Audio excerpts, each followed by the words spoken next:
You can hear now. Can you hear? Yes, sir. Right. Good morning to you all. You can hear, no? Yeah, loud and clear, sir. Loud and clear. Right. Very good. Yes, sir. Yes, sir. Yes. Yes. Thank you.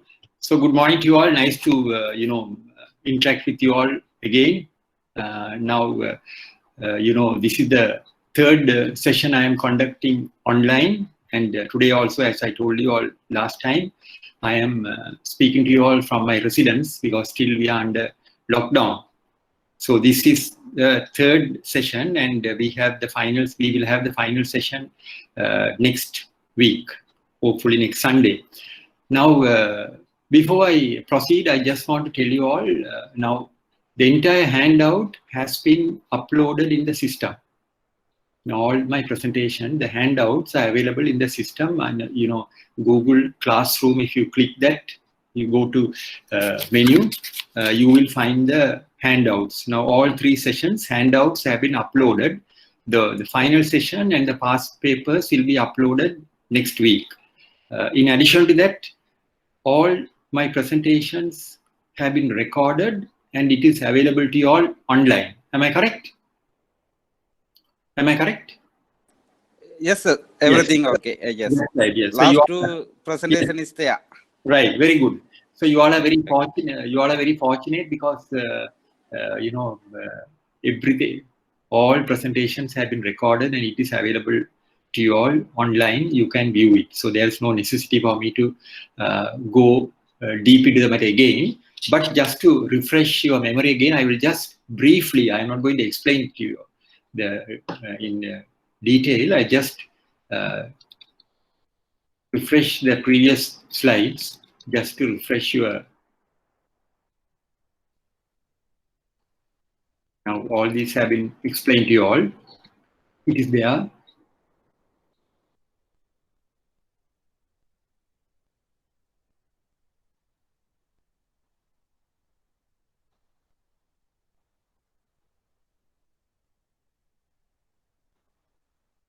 The final session, I will give you time for you to, seek if there are any clarifications which you like to ask. You may use the final session.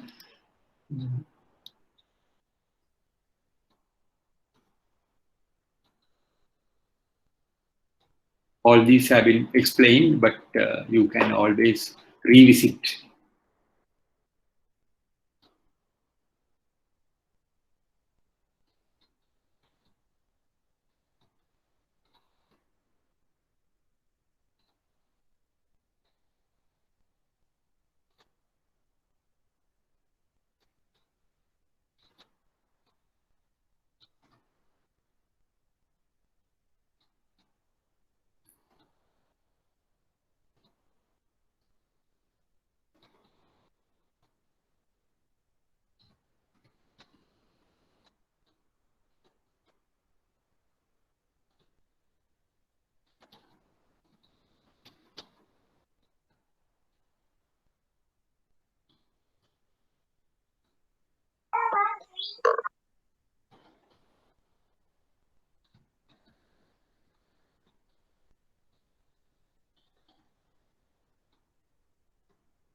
Mortgage of stocks in trade, I explained the risks involved because that is the most riskiest security we take. So I explained to you all the mitigating techniques. Then Majestic City, the present status of Majestic City, you could see most of the shops are vacant now. And this article, there were a lot of people who wanted, and I have shared this article with each and everyone who wanted that. In addition to that, today I have made arrangements to upload this article in this classroom in our website, in our system. So it is available. This particular article is available for the students who have not had the opportunity of getting this. you can always view it. It is in our this Diploma in Credit Management classroom. In addition to the handouts, I have uploaded this because definitely there will be a question on this also. So if you read this very carefully, you won't have any problem in answering that. Then movable asset, all this advance against shares. So I think we stopped at this particular slide. Am I correct? Last time we stopped at this particular slide. So now, now with today's session, I am going to complete the security, what do you call, course covering the securities. So today's session, I am going to complete the securities, but next week, we'll be touching on letters of guarantee, bank letters of guarantee, because that is also an important subject. Since the last exam, we have incorporated that into our syllabus. So that is also very important, letters of guarantee. So today, hopefully, I am hoping to conclude the session on securities. So next week, we'll be touching on letters of guarantee. In addition to that, we will also discuss past papers and whatever clarifications you may have. So now,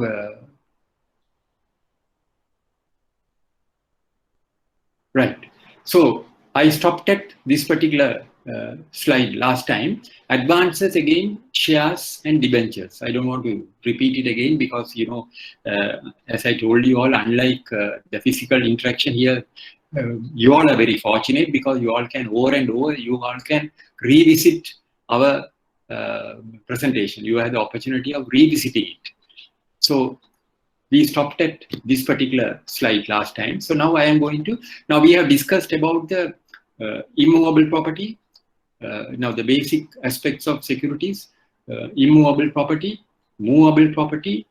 How do we take these assets as security? What are the precautions which we have to look into it when we take these securities? What are the follow-up action we have to take? All those have been discussed. In addition to that, the mitigating techniques, you know, on every asset, what we take as security, there is an element of risk. Whatever asset you take, let it be cash, let it be movable, let it be immovable, let it be motor vehicle, let it be shares, let it be personal guarantee.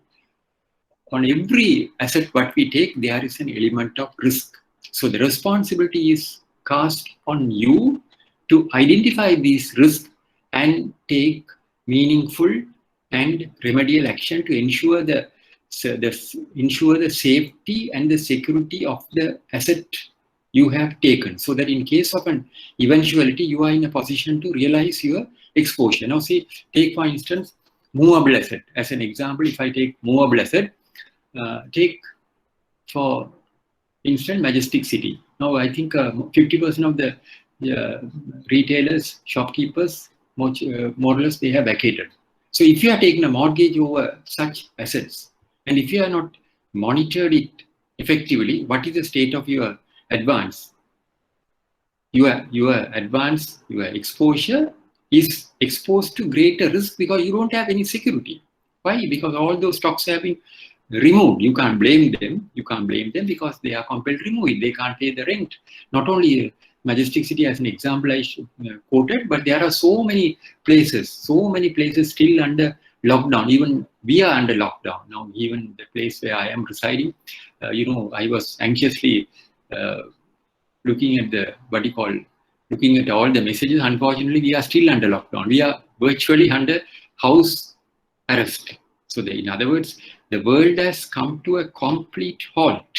World has come to a complete halt. Nothing is moving. This is a global phenomenon. So bankers like you all have a great responsibility because you are answerable to the depositors. So when the depositor comes and if he wants to withdraw the money, can you tell the depositor that, you know, can you come next week? You know, we have some problem.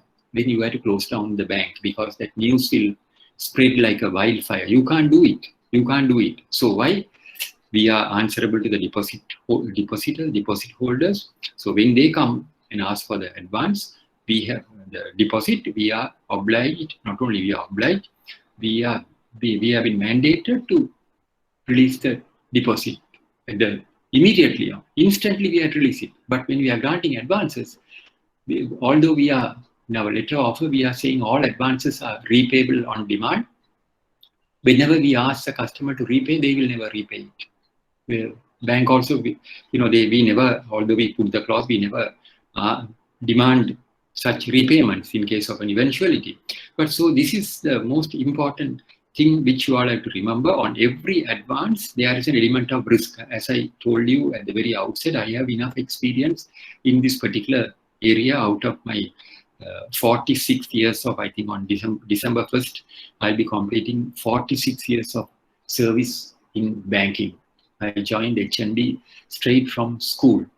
So I have come across a lot of complicated, and majority of my period of service I have spent in the field of credit administration and securities and documentation. So I have gone through the mill. I have come across a lot of complicated cases and mitigating technique. That's what I always stress the importance of securities, in the sense when you are taking securities, you all must remember on every advance there is an element of risk. As I explained to you all last, in my previous session, immovable property.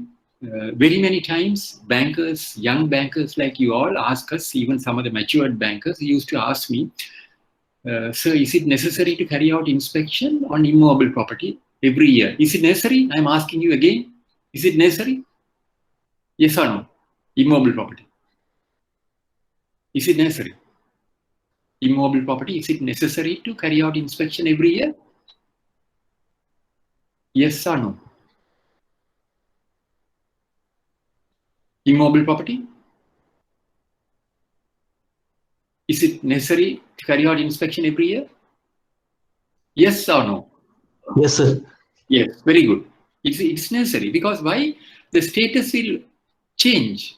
At the time of granting the loan, the valuer would have given you an excellent report saying that this property is, located in excellent location, and based on the situation which prevailed at the time of granting the loan, he would have given you the valuation report. But it is your responsibility to ensure that original status remain intact.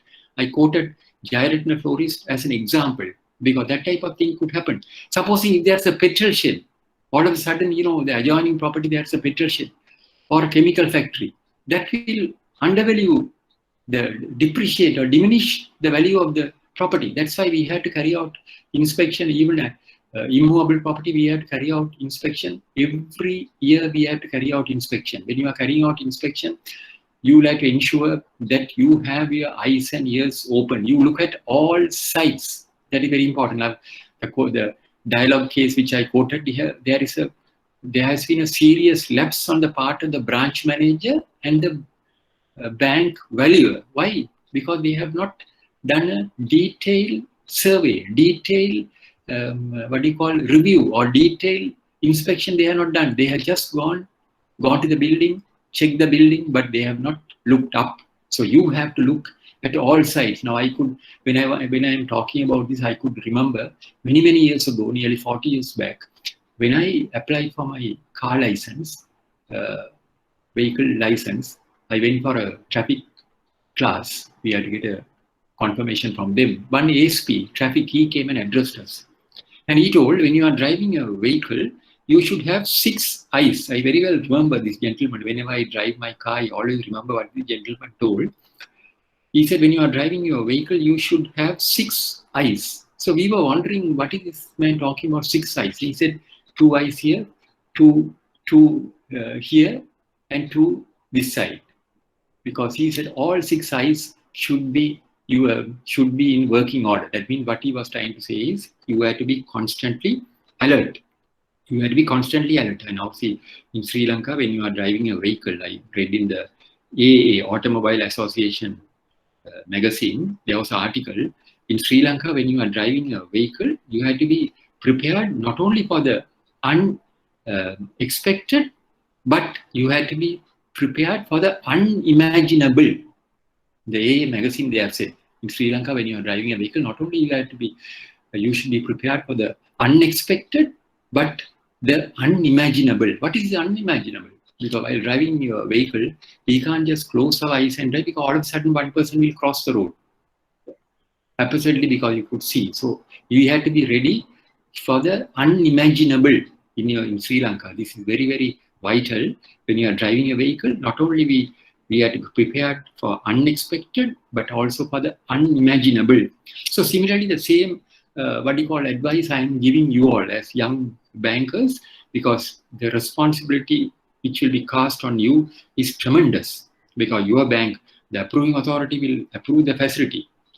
It is the responsibility of you as a branch manager, you as a credit officer, to ensure that you adhere to all the precautions. And it's something, because on every advance, there's an element of risk. This has to be remembered by you all, because there is most of the time, some of the young people come and tell us, sir, he's a first class customer. This is the common thing which we have been hearing from various bankers. Sir, he's a first class customer. It's true. If you take your bank's own NPA portfolio, that is non-performing advance, all those customers have, at one stage, they have been our first class customers. We don't grant loans to second class customers. Do we know? We are granting loans to first class customers.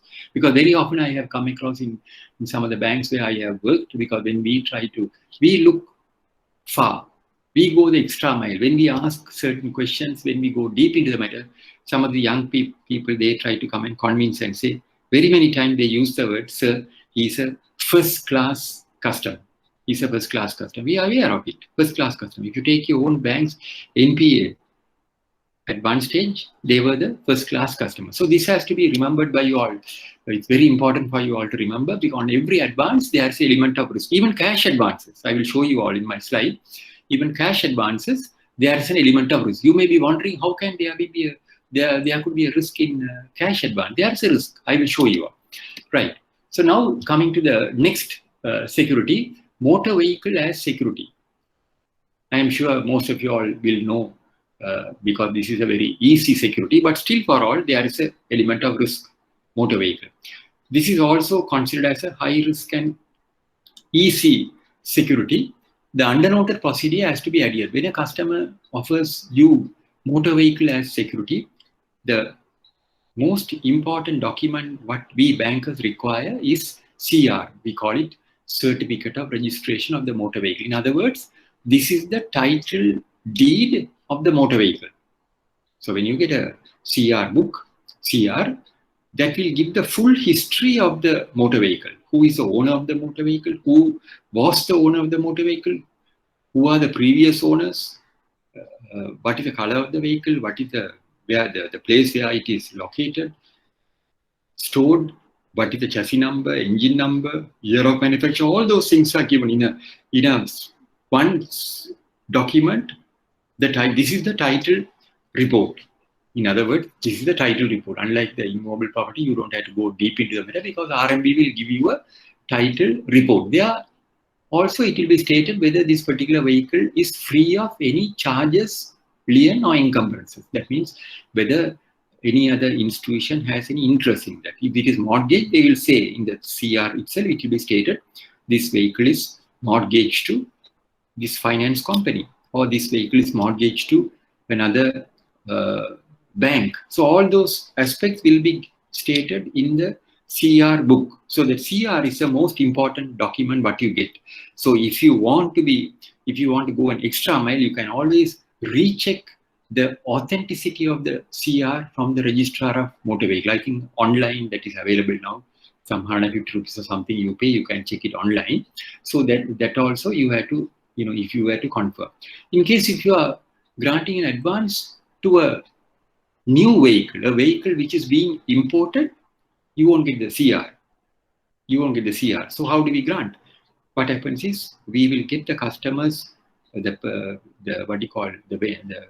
dealer, the person who is importing it on his behalf, to give us an undertaking, saying that he will give undertaking to the bank, saying that he is importing this vehicle. After the registration formalities have been complied with, he will arrange to forward the certificate of registration direct to the bank. So that confirmation we will be getting from the dealer who is importing the vehicle. In addition to that, we have to go for a valuation report. Now, if it is a brand new vehicle which is being imported, we don't require a valuation report because the invoice performer invoice is there. To some extent, if they are buying from the dealer, that invoice itself is equal, could be considered equal to the valuation report, because if they are buying from Toyota or AMW or somewhere, they will not manipulate the value. But still, for all, if it is being imported through a third party, then if you are not satisfied, you can always ask for a valuation report. So when you are getting the valuation report, this is another gray area. You have to be very careful, because most of the banks insist on a valuation report from the Automobile Association of Ceylon, AAA, because this is one place where you can't manipulate it. You can't manipulate it. Automobile Association of Ceylon. Their valuation reports are, what could be considered first class, because they will not manipulate it. So most of the banks insist on a valuation from Automobile Association of Ceylon. That is priority number one. In addition to that, there are some banks, they have their own valuers, professionally qualified valuers who have been accepted by the bank to value the motor vehicles. You can't just get a valuation from a garage. That will not be acceptable. So you have to find out from your bank for the list of valuers authorized by your bank. That is very important, because we don't just get a valuation from a garage. If you go to a garage, you tell the garage owner, I want a valuation. He will just on this letterhead, he will say, the value of the vehicle is this. No, we can't accept that value. We have to get the valuation from a valuer, from the bank's panel of valuers. Then thereafter, once you are satisfied with these two aspects, you will arrange to execute the mortgage. You will arrange to execute the mortgage.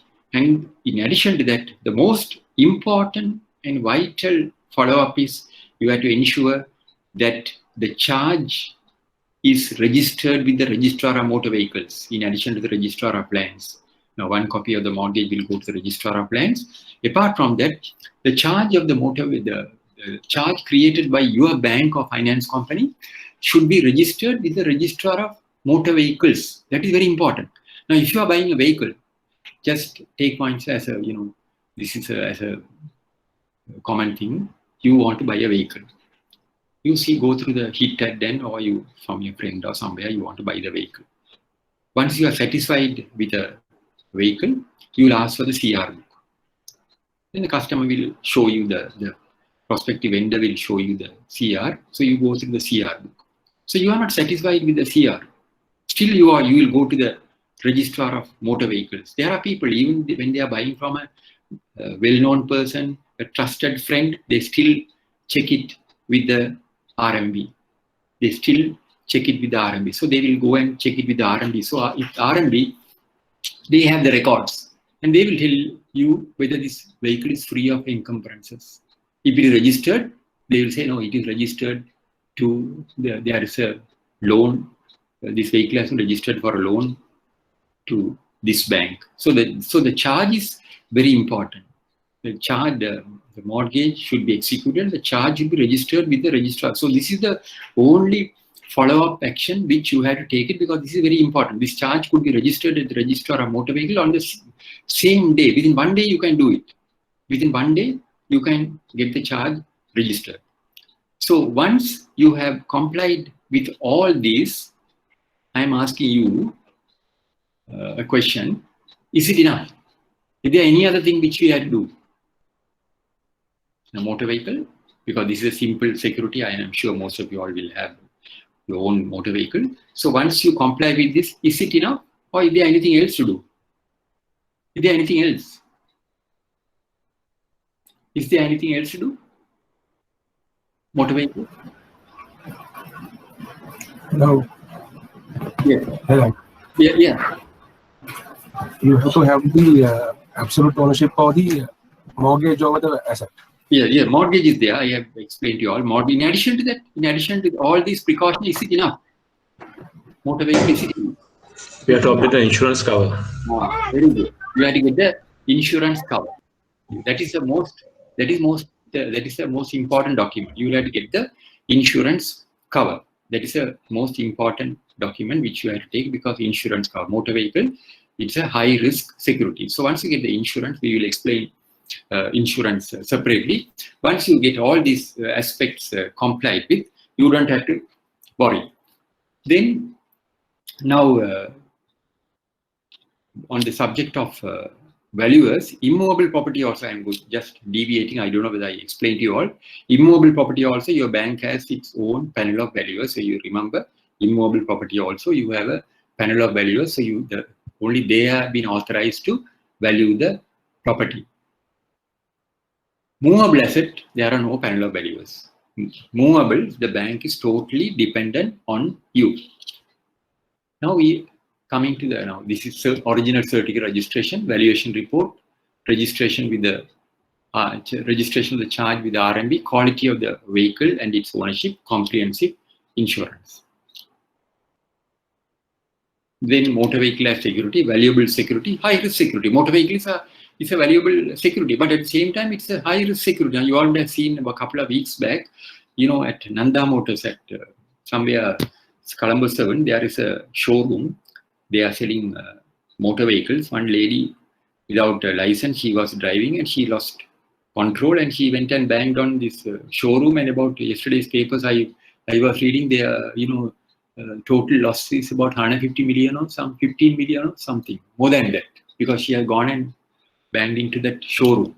So this is a valuable security. At the same time, it's a high risk security. Now see for instance, if you have granted advance to this particular dealer who is dealing in motor vehicles against a mortgage of their motor vehicle, just imagine your plight if you are not taking the insurance. So it's a valuable security, high risk security. Reckless driving causes over 9,000 car accidents per year because this is a very high risk security. But here again, motor vehicle, once a loan is granted, apart from the insurance, what is the follow-up we have? What is the follow-up mechanism you have to ensure the motor vehicle is still under the possession of the customer? Now, stocks, of course, you can carry out inspection. Immovable property, you can carry out inspection. Machinery, you can carry out inspection.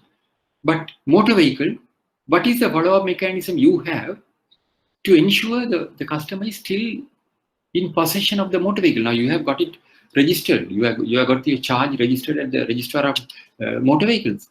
But still, that could be manipulated. Now, you could see from here, vehicle buyers taken for a ride on doctor registration papers. So, so what is the mechanism you have to ensure the motor vehicle is still under the custody of the customer? What is it? You have a mechanism. Can you all tell me? You all don't go and carry out inspection every month, every year, to ensure, now if I have taken a loan from your bank to buy a car, repayable in five years, the security is a mortgage of the motor vehicle. But you as a banker, you are concerned you are worried, concerned to ensure that whether I am still having this motor vehicle with me. It's true that I have registered at RMB, but still for all, it could be manipulated. So there is one simple mechanism available with you at your disposal to ensure the motor vehicle is still under the custody of the customer. What is the mechanism? Sorry? Revenue taxes every year, they have to come and get a letter from us that this is with absolute ownership with the bank and we have no objection to issue the taxes to this person. Right, excellent. Excellent. That's the answer. Excellent. I could see a lot of talented people in this audience. Excellent. Because revenue license, the customer is compelled to come to the bank for an extract, for a confirmation to RMB confirming that you are still having the CR book under your custody. Because RMB will not give you the license, because every time when you go and ask for the license, we are supposed to produce the certificate of registration, the original. So if the certificate of registration is under the custody of the bank will give a letter to the RMB confirming that the vehicle is under our custody. Sorry, the CR book is under our custody. So when the customer comes to your bank for seeking that document, then you have a mechanism. You can ask the customer. You don't have to ask each and every customer. So where you find there a customer, the genuinity of the customer is in doubt, you can always ask the customer, no, we have to carry out an inspection. Have you come in your vehicle? Customer said, yes, I have come in my vehicle. You don't have to go and check the vehicle. You just from your window, from your room, you just check and say, you have brought the vehicle. No, vehicle is there, right? So that's a confirmation. That's it. So you don't have to get. Now some of the banks I know very well. Some of the bigger banks, I don't want to mention the names of the bank because everything is recorded here. I must also confess, normally when we conduct programs, I have conducted this program at various banks. Some of the banks in the past, they used to ask me, sir, your program can be recorded. I said, no, you can't record it. I used to tell them, I have declined. But now it is recorded. Whether I like it or not, it's being recorded. I have declined. Some of the banks ask me, sir, we want to, can we, the training heads, they used to ask me, sir, can we record your program? Because my program, I used to conduct full day program. So I have declined. I said, no, you can't record. You can take photographs. You can take photographs. You can record it. But I am, my entire, this multimedia and all video, I don't normally, but now everything is available here. Everything is on this, online. You can see it. Am I correct? You can see it. So what to do? We have to get used to this particular system. So coming back to the point, as you correctly said, Miss, you have a right when the customer comes. You can ask the customer, you have your come in your vehicle. So that will give you some sort of indication to say that the vehicle is still under the custody of the customer. So you will ask the customer. You don't have to ask from each and every customer. If you have any suspicion on the customer, if the customer's integrity is in doubt, you can ask the customer to bring have you come in your vehicle? He said yes. So you don't have to go and ask the customer to open the bonnet and open the door and all. So you put a certain, in some of the banks, they have introduced special forms. The officer confirmed the vehicle. I have inspected the vehicle, and that is the only mechanism you have at your disposal to ensure the vehicle is still under the custody of the customer. Because there are vehicles now. See, this is a very, very strong and weak security. One of the weakest securities, but it's a highly profitable as far as the bank is concerned, because that's why lease facilities. If you are taking a lease facility, there are various benefits available to the bank. Now, supposing somebody comes and asks me, a close friend or somebody comes and asks me, sir, I have to take a loan to buy a motor vehicle. Now, I am asking you a question. If some of your close friend or relation comes and asks you, I want to take a loan to buy a motor vehicle, what is your advice? Will you advise them to take a mortgage loan, or will you advise them to take a lease facility to one of your close friends? But a customer, of course, different, but a close friend, he comes and asks you, I want to buy a vehicle, I have got the invoice. Now these bank people are telling, I can take a lease facility within 24 hours, they will give me the loan. And I can also take a mortgage, I can mortgage the car and take a loan. Which one you will advise? Not as a customer, as a friend, what is the advice you will give? You will advise your friend to go for a lease facility, or will you advise your friend to go for the mortgage loan?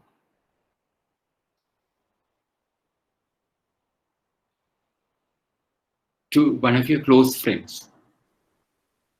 Lease facility. Sorry? Lease facility. Yeah, you will advise them to go for a lease facility, because you are giving that advice from the point of you being a banker. From the point of view being a banker, you will always advise him to go for a lease facility. But if any of my close friend or relation comes and asks me, this bank is offering me a lease facility, and I say if I want, so I always advise him, don't go for a lease facility, go for a mortgage loan. Why? Why I am advising them to go for a mortgage loan? Can you all tell me why I am telling them? That is, customers, of course, different, but any close people, if they want to take this thing, I won't advise him to go for a lease facility. I will tell them to mortgage the car and go for a mortgage loan. What is the reason? Under mortgage, hello? Yes, under mortgage, you can't seize the vehicle, only go for a parat execution. Yes, very good. Not parat enemy, you have to go for a mortgage action. Parat action is only for immovable property. So, very good, excellent. Because under lease, if I default, you have the right to seize the vehicle. Am I correct? You have the right to seize the vehicle. You issue a letter of termination, you seize the vehicle. You can seize the vehicle. And if I had defaulted 4 months or 5 months, you will send a warning and then you will issue a termination letter. And because you are in possession of the duplicate key. When you gave me the vehicle, you have taken the duplicate key. It is under your custody, the duplicate key. So you will send me a warning, and then you will inform the seizers. There are so many companies, seizing companies, which are run by retired armed forces. So you will, for a fee, you will tell them, so-and-so has taken a loan from us, he has defaulted. We hereby authorize you to seize the vehicle. Then what happened? The seizer will go to the police station, make an entry at the police station and say, this customer has defaulted, taken a lease facility, defaulted, we are going to seize the vehicle. So then they will track your vehicle while you are driving on the highway, or if you are going to the supermarket or wherever it is, they will go without your knowledge. You go to the supermarket. Now I came across a situation in one of the banks, a young girl, she came and complained that she has gone to the supermarket, and after doing her purchases, when she came out, car was missing. I was there when she came and complained. She said, when I came with all my provisions, the car was missing. To see, they have removed the car. Why did they do it? Because legally they had the power. They have gone to the police station, made an entry, and they have they are in possession of the duplicate key. Then what happens? After seizing the vehicle, you have to go to the bank, you have to settle all the arrears installments. Not only the arrears of installment, you have to pay the seizer's charges. The seizer also will charge, depending on the circumstances, his charges may vary. Certain instances he may charge 10,000 rupees, certain instances 15,000, and sometimes it runs to 200,000 also. In one of the banks where I was attached to, the seizer wanted 200,000 to seize a vehicle because he has tracked this vehicle was in Manna. He said, they have made some investigations, and the vehicle was reported missing, and they said, no, we have tracked, and the vehicle is in Manna. And he wanted 250,000 rupees. It was a very luxury vehicle. They wanted 250,000 rupees to seize the vehicle. Ultimately, we negotiated and we settled in for 200,000 rupees to seize the vehicle. So then, once the vehicle is seized, when you go to the bank will demand that you settle all the arrears. Not only that, you have to pay the seizer's charges. Not only that, the bank will ask you to pay another 4 months lease rental upfront. Am I correct? They will ask you to pay another 4 months lease rental upfront. But if it is a mortgage, if you have mortgaged your vehicle and taken a loan, you can't do anything. You may default. Your loan will go into arrears. You can happily drive your vehicle. You can happily drive your vehicle because bank can't seize the vehicle. Bank can't seize. The bank has no right whatsoever to seize the vehicle. To seize the vehicle, what have they got to do? They have to file legal action. They have to get a court order. So the procedure is a tedious process. So these are, I just explained to you all. But if you are a bank manager, you will always go for a lease facility. Am I correct? I am explaining to you all the different circumstances. But if you are a banker, for a customer, you will always advise to go for a lease facility because that is more beneficial to the bank. Am I correct? That is more beneficial to the bank. You would have seen so many banks, lease finance company, they are advertising within 24 hours. Within 4 hours, 1 hour, we are giving a lease facility. They are advertising. So some of the young people, they get tempted to go for a lease facility because they say you come in the morning, with your invoice, within a couple of hours you can drive in. I have seen on the TV they have shown nice images. A couple, they go with the invoice, they go to a finance company, and they are handing over the key. If they default, the vehicle is seized. But they won't give a mortgage loan. Why? Because it's a tedious process. They will have so many vital informations you have to give it. So these are the advantages this is a valuable security, high risk security, but at the same time, but if I am a banker, if I am dealing with customer, I will always advise the customer to go for a lease facility. The reason is expeditious approval, and it is beneficial to the bank because you don't have to worry. You can, if the customer defaults, you can easily recover it because the vehicle could be seized. The vehicle could be seized. And once it is seized, I have to pay, the customer has to pay all arrears, rental, even the seizer's fee, he'll have to pay. And not only that, he'll have to pay the rental 4 months or 3 months, depending on each bank's thing. He had to pay the lease rental in advance to take the vehicle out. So remember, if you are advising, if you are a credit officer or a branch manager, if a customer comes to your bank, you have to advise the customer to go for a lease facility. Why? Because as a banker, your interest is to look after the safety of your exposure. So you will always convince the customer to go for a lease facility. You tell the customer, no, you go for a lease facility because immediately you can take the facility of all those.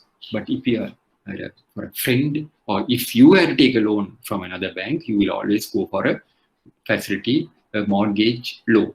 Is it correct? Is it clear to you all? Is it clear? Any questions on that? Any questions? Is it clear? Yes, sir. Right.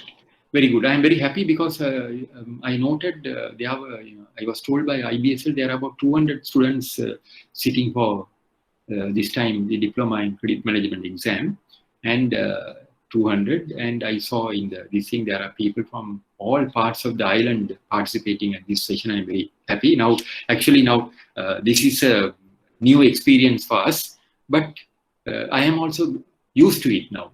So I also feel now it is easy for me to conduct the session from my residence without going all the way to IBSL. But only thing is I don't have a whiteboard. So I don't mind buying a whiteboard and keeping it behind also, because that is easy for me also. But anyway, we miss our students. So hopefully once the situation returns to normal, we'll be in a position to conduct sessions, physical sessions.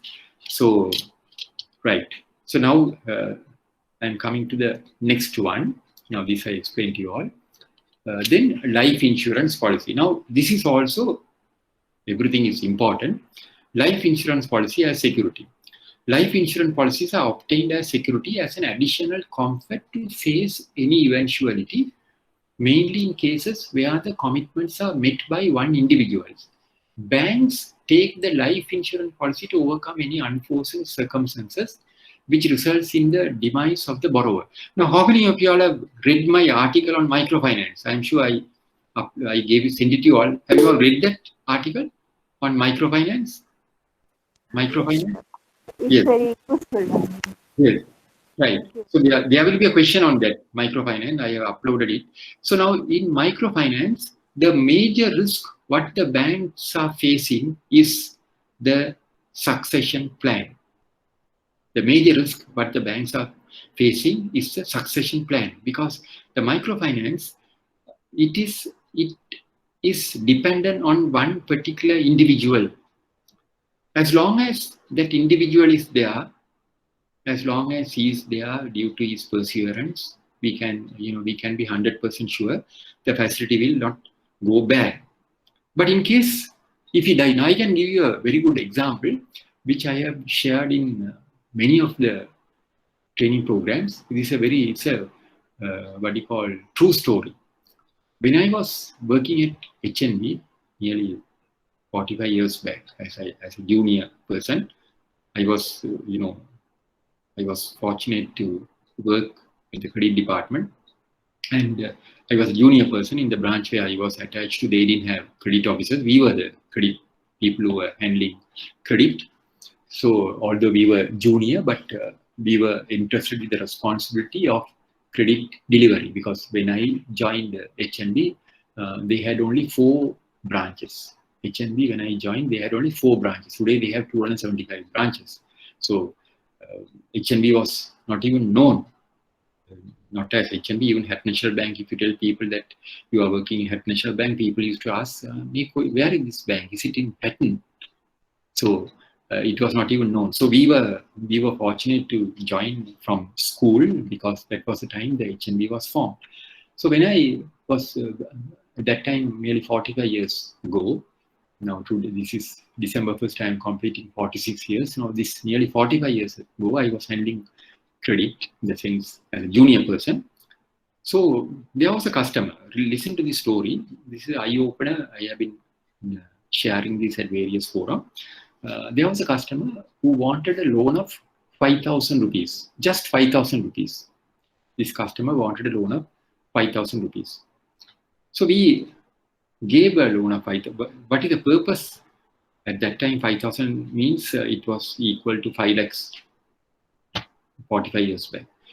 So this customer was supplying stationery to 1 or 2 hotels in Colombo. We didn't have 5-star hotel. At that time, we had only 1 5-star hotel, Ceylon Intercontinental. So he was supplying stationery. So we gave a loan of 5,000 rupees to this particular customer. And what happened? He is paying the loan on the due date because very genuine customer.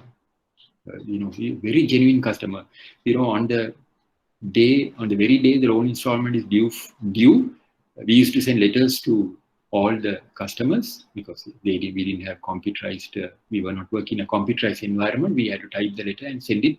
And this particular customer, normally we don't send the letter because we were convinced, we were absolutely certain that before 1:30, Ekale banks were open till 1:30. Before 1:30, this customer will walk in. So because of that, we never send in the letter because just before the bank is about to close, you could see this customer at the counter. We gave a loan of 5,000, he settled it. Then after settling the loan, he wanted a loan of 10,000 rupees. We gave him 10,000 rupees, he settled it. Normal repayment, he settled it. Up and coming customer. Then what happened? He wanted a loan of 20,000 rupees. 5,000 he settled, 10,000 he settled, then he had doubled it, he wanted 20,000 rupees. So when he applied for a loan of 20,000 rupees, my manager at that time, he was a bit cautious because Ekale 20,000 means a very big amount. He immediately, the manager called me and told me, what is this this man wants 20,000 rupees. I said, yes. Then the manager, veteran banker, senior banker, we were all juniors. We were banking assistant, not even senior banking assistant. We had just put up 1 year service. So the manager called and then the manager told me, why don't you visit this customer's place and just submit a small report. I want you to go and check. Who the manager told me. Then I said, okay, boss. And then I told the customer, manager wants me to visit. And HNB was not a rich bank at that time. They didn't have vehicles. So we had to go by bus. So myself and the customer at about 3 o'clock got in. Those days we had double-decker buses in Colombo. I could still remember I went with the customer in the double-decker bus to his residence somewhere in Colombo, off Colombo suburbs. And he took me there. When I went there, I saw this customer has been occupying a small room. That was his house. He didn't have a house. He was in somewhere. Family were occupying a small room. So when I went there at about 3 o'clock, I saw the customer and these 3 children, girls, daughters, ranging from the age of 5 to 10 years with their school uniform, seated and helping the mother to cut the stationery. We didn't have this advanced technology. With the scissors, they were cutting the papers and pasting it and all those things. So when I saw that, I was really moved to see these children. Youngest was 5 years. So I came back to the bank and I just wrote a small inspection report. I was not matured enough to write a big report, but I just made a small note of my observations, saying that when I went there, wife was preparing this thing, cutting this thing, and the 3 children on sympathetic grounds. And I submitted to the manager. The manager immediately called me and asked me, I have gone through it. So that means this person's wife is only preparing the stationery. I said, yes. Then he asked me, manager immediately asked me, so who is supplying the stationery to the hotels? So I said, boss, he's only supplying the stationery. The manager's response stunned me. He asked me, what happens if this man dies? I had no answer. I immediately, for a moment, I thought this man is inhuman. The customer applied for a loan and he is asking me if this man dies, what will happen? So I was thinking to myself, this man is inhuman because he is asking me if this man dies, what will happen to the loan? We never, nobody will think like that. But he's a veteran banker. He asked me. And I had no answer for that. And he asked me, if he dies, can his wife supply the stationery to the hotel? For that also, I had no answer. This, I'm narrating the story so that it will go deep into your mind. For that also, I had no answer. Then I also looked up. Then the manager told me, okay, tell this customer to get a life insurance policy for 20,000 rupees. Tell him to get a life insurance policy for 20,000 rupees. So when the customer came, I told the customer, your loan is okay, but manager wants you to get a life insurance policy for 20,000 rupees. Then the customer was asking me, sir, why do you want the life policy? Because I have taken 5,000 I have paid on the due date, 10,000 I have paid on the due date. This also I will pay. But I told the customer, I know, but manager wants a life insurance policy. Why don't you take a life insurance policy? So the customer went to the Sri Lanka Insurance Corporation at that time, because we didn't have insurance companies like the present environment. We had only Sri Lanka Insurance Corporation. They were the only insurer. He went and got a quotation for 125 rupees premium. He had to pay 125 rupees premium for a life policy of 20,000 rupees, which was substantial. Why I am saying substantial? Because my salary was 330 rupees. So you could see the money value. My salary was 330 rupees. The manager's salary was 650 rupees. Yeah. Because unlike the present environment, salaries, it was not confidential. The girl who prepares the salary, she used to keep it on the table so everybody can see. It was, everybody could see the salary. So manager, 650 rupees, assistant manager, 450 rupees, then the junior clerks, banking assistant, 300. So you could see the money value. 125 rupees was a substantial amount. So the customer came with a quotation and he was pleading with me to waive off.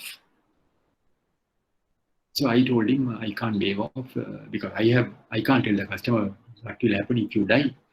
So I didn't have the heart to tell that.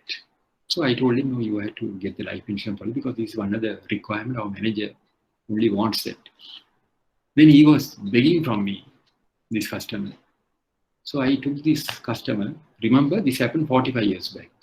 I took this customer to the manager's cubicle. Manager was in the cubicle. Both of us walked in and I told him, because we were junior people, we had no way of arguing with the bank manager. Whatever he says, we had to comply. So I walked in, I said, sir, this customer, the loan, he had got a quotation for insurance policy, 121. He said, yes, you had to get that insurance policy. Why? What's the problem? So then I said, no, he is asking us to pay. No, you can't waive off. You had to get this. Manager said, you had to get this. So the customer was begging. Almost he was begging the manager. So the manager said, no, he told, sir, I will definitely pay this loan. I took 5,000 I paid. I took 10,000 I paid. This also I will pay. Manager said, I know you will pay, but he used the word, but manager. He didn't have the heart to complete the sentence, but still for all this, since this customer was pestering, begging, manager said, I know you will pay. What happens if you die? Manager, immediately manager said, what happens if you die? The spontaneous reaction from the customer, sir, I will never die till I pay this loan. Customer responded. It was a spontaneous reaction from this genuine customer. He said, sir, I will never die till I repay this loan. So manager laughed. We also laughed. But manager said, no, ultimately the customer got this insurance policy. So this happened about 45 years back. The manager who had the doubt about this customer's survival is dead. I'm telling you all as a case study, he is dead. So this customer is still living. How do I say that he is living? Because I used to see this customer. I am not in touch with him, but I have seen him on many occasions. I have seen this customer at various places, bus stands and all. So that's why we always say customer is correct. So this customer is living. The manager who had the doubt about this customer's survival, he died 10 years back.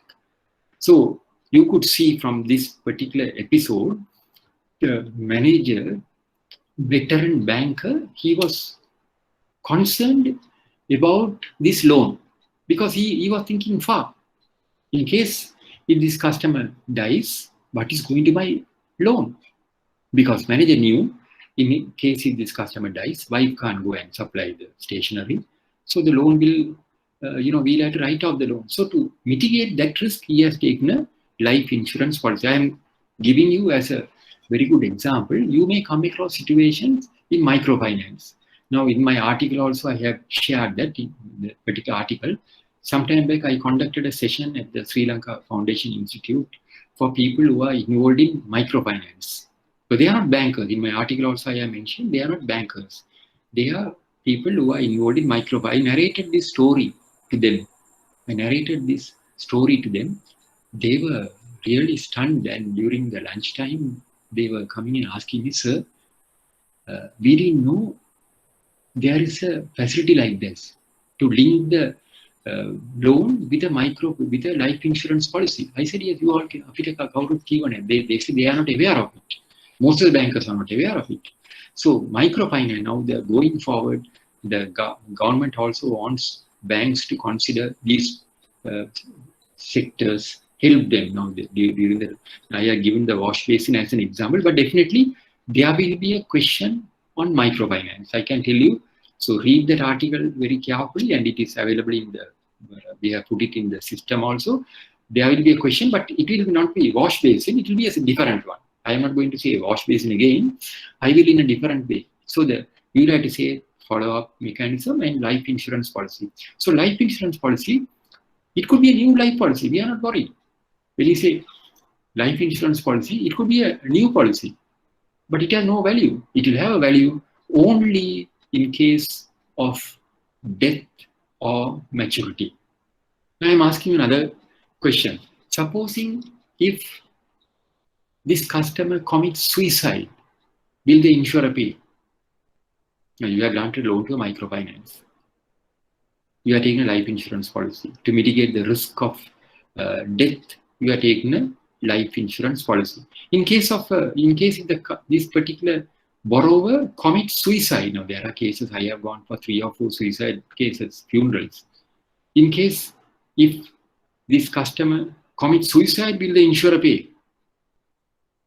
I am asking you all. In case now you are given a loan for microfinance, you have adhered to that guideline. I have not mentioned the suicide in my article. You have adhered to the guideline, and so one morning when you walked into your bank, somebody is coming and telling, sir, this particular customer has committed suicide. But you say you are taking a life insurance policy.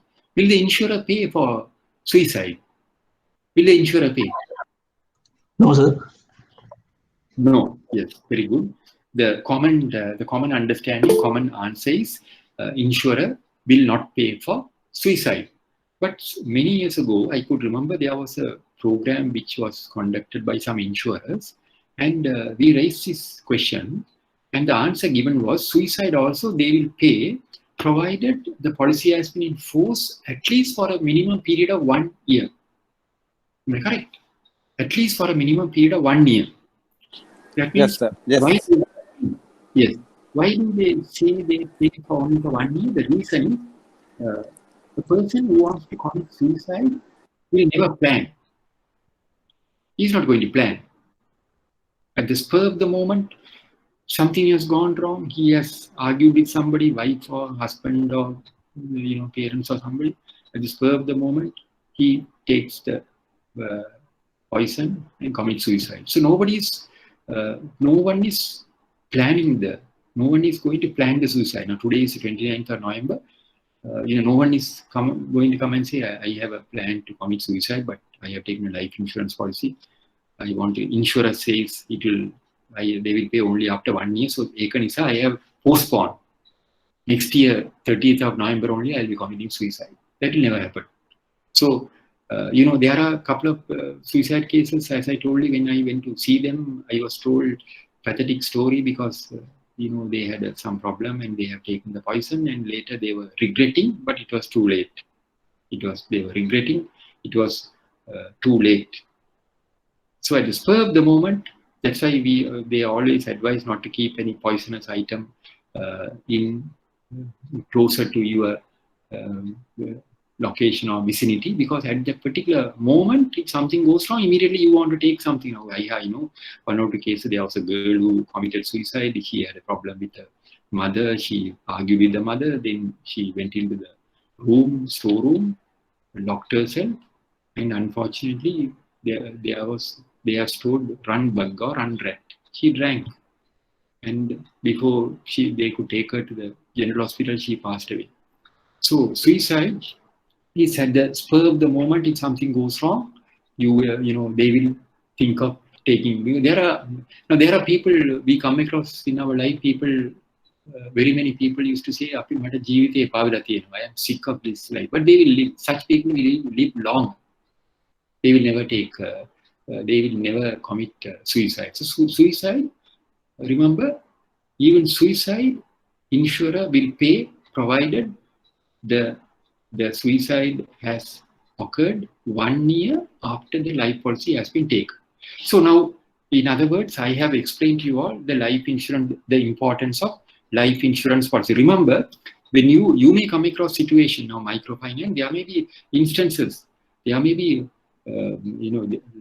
several customers will come to your bank for such facilities. So please try to help these customers. Why? Because they are the people, who are contributing to the economy of this country. Now, as in my very, very first session, I told the three-wheel license, they enhanced the age limit, but later it was brought down. Why? And at the same time, they have enhanced duty on three-wheeler. Today, you can't buy a three-wheeler because three-wheeler cost is substantial. What is the reason? The reason is, the former governor said in one of the interviews, because people, they find the easy way. When they call it, there are about 33% or something, 33% of the three-wheel drivers, they are graduates.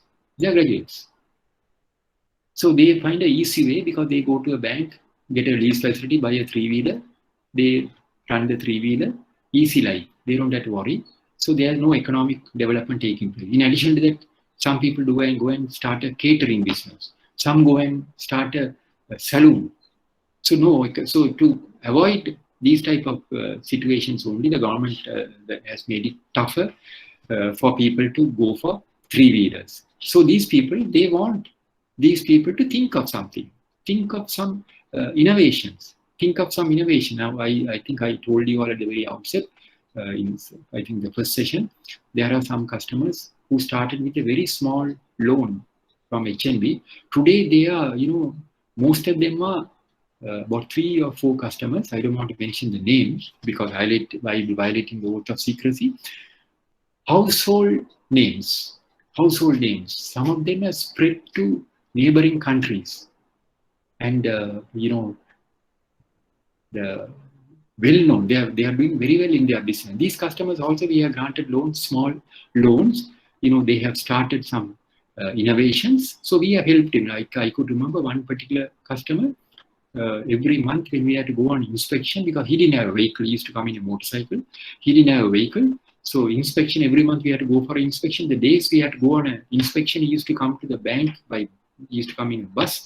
He used to wait till I finish my work. Then we would get into the vehicle, bank vehicle, and I go and carry out inspection. Today, this particular customer is having 500 vehicles. And some time back, for their 25th anniversary, they are supplementing the newspapers. I think for the supplement itself, he would have spent about more than 2.5 million. So when I saw the supplement, I immediately contacted this particular customer. I couldn't get access to him.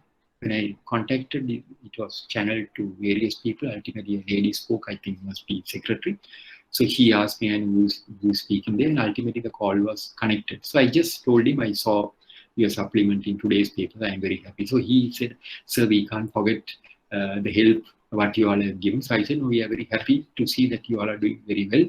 And in fact, he was inquiring about me and all those things. So these people are also started as small timers, microfinance. So that's the reason, this recent lockdown is a very good eye opener for us. It's a very good eye opener for all of us, because you may come across such customers. In my article also, I have stressed the importance of utilizing the marketing personnel in banks to identify these customers. Now, we are more comfortable in granting a loan to a doctor or an engineer or an accountant or a lawyer.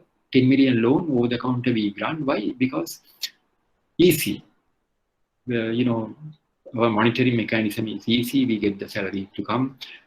Then this approval process also expeditious approval process. But there is no economic development, or it doesn't contribute towards the economy of the country. I'm not saying we don't grant loans for, we should not grant, we have to grant loans for them also. In addition to that, we have to cater to this segment also. I think this is the reason the previous government in their budget, they have made it compulsory for the banks to allocate a certain percentage of their portfolio to help microfinance and SME customers. So now coming back to, I have explained to you all the importance of taking life insurance policy. Then how do we secure the life policy? If a microfinance customer, if customer comes to your bank, let us assume that wash basin customer, you may have read my article. If you are not read, it is available on the system, you can read it. So you will ask the customer, we have to get a life insurance policy, like this particular customer where the manager was insisting on a life insurance policy. You can tell the customer, we want a life insurance policy. So you may be wondering, or the customer may be wondering, this life policy is a fair mark, it's a new policy. It's okay. It has no value. It will have a value only in case of death or maturity. We are taking the life policy because we are not certain of this particular customer's life. Anything could happen to him. He could meet with an accident, or he can permanently he may be disabled. Now, some of the life insurance policy, there's a disability cover also. So he will get a life insurance policy. So he will direct the customer to go to an insurer, get a life insurance policy, get it for 30 years. If it's a young person, if it's 25 years, we can ask the customer, never mind, you take the life policy for 30 years, take it to the maximum. We are not worried.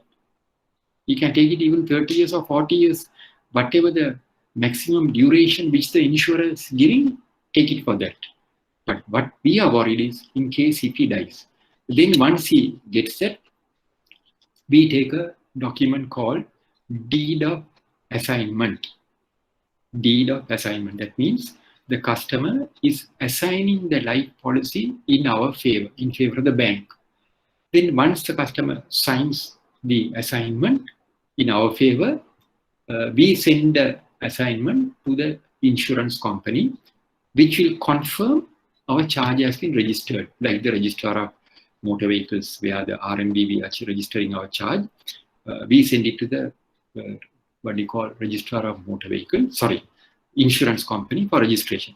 Once the above are complied with, standing orders should be recorded through the bank to ensure the premium is paid.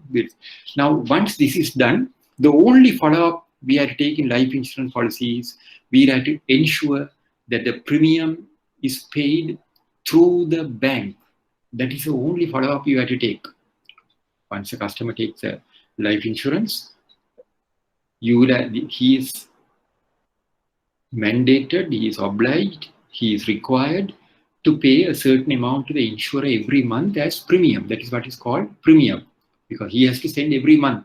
So we don't allow that, put that responsibility on the customer. We tell the customer, no, you have to deposit money into your account, we will remit it. If the customer says, no, sir, I will be remitting the money because the insurance agent comes and collects the money from me. No, we want the money to be paid through the bank. We tell the customer to deposit the money to the account, and we will remit it. So if the Hello, sir. yes, Sorry to yeah. interrupt you at this point. No So this problem. now we see bank assurance policies, investment plans being canvassed Yes. by most of the banks. So Yes. can we take those Yes, kind of yes. investments also? Yes, you can take it provided if it is assigned in our favor. He had to assign all the right to the bank. We can take it. Most of the bank assurance policies have been serviced through the customer's account. No, So that is basically, yeah, he can service, but we have to ensure the premium is paid through the bank. We have okay, to sir. ensure it is serviced through the bank, but we have to ensure the premium is paid through the bank. The reason is, in case if the customer dies and if the premium has been in arrears, insurer is not liable to another claim. Insurer is not liable to another claim. So, because to avoid such situation, we tell the customer we have to you have to deposit the money to the account. We remit the premium through the bank. So that doesn't mean even if there's no money in the account, we debit the account and remit the premium. We don't wait till the customer deposit the money. Now, supposing if you want to send the premium, you find customer doesn't have money in the account. So you don't tell the customer, sir, there is no money in your account, can you deposit? Mama, tomorrow I will deposit. No, he can deposit later, but you have to debit the account and remit the premium. Don't wait till the customer deposits the money. If it is a savings account, you can overdraw, you can debit the suspense account, debtors account, and get the permission, covering approval from your approving authority, and remit the premium. So all premiums have to be remitted to the insurer, whether there is money in the customer's account or not. You have to remit the premium. And if it is current account, you can overdraw. If it is savings account, you can overdraw, debit suspense account debtors, and remit the premium. The reason is, in case during the intervening period, if something has happened to the customer, the insurer is not liable to honor the claim. He could always refuse to honor the claim, saying that premium has not been paid. Is it clear to you all? Is it clear? Yes, sir. Right. So now life insurance policy I have explained to you all. Now remember, this is a very important slide.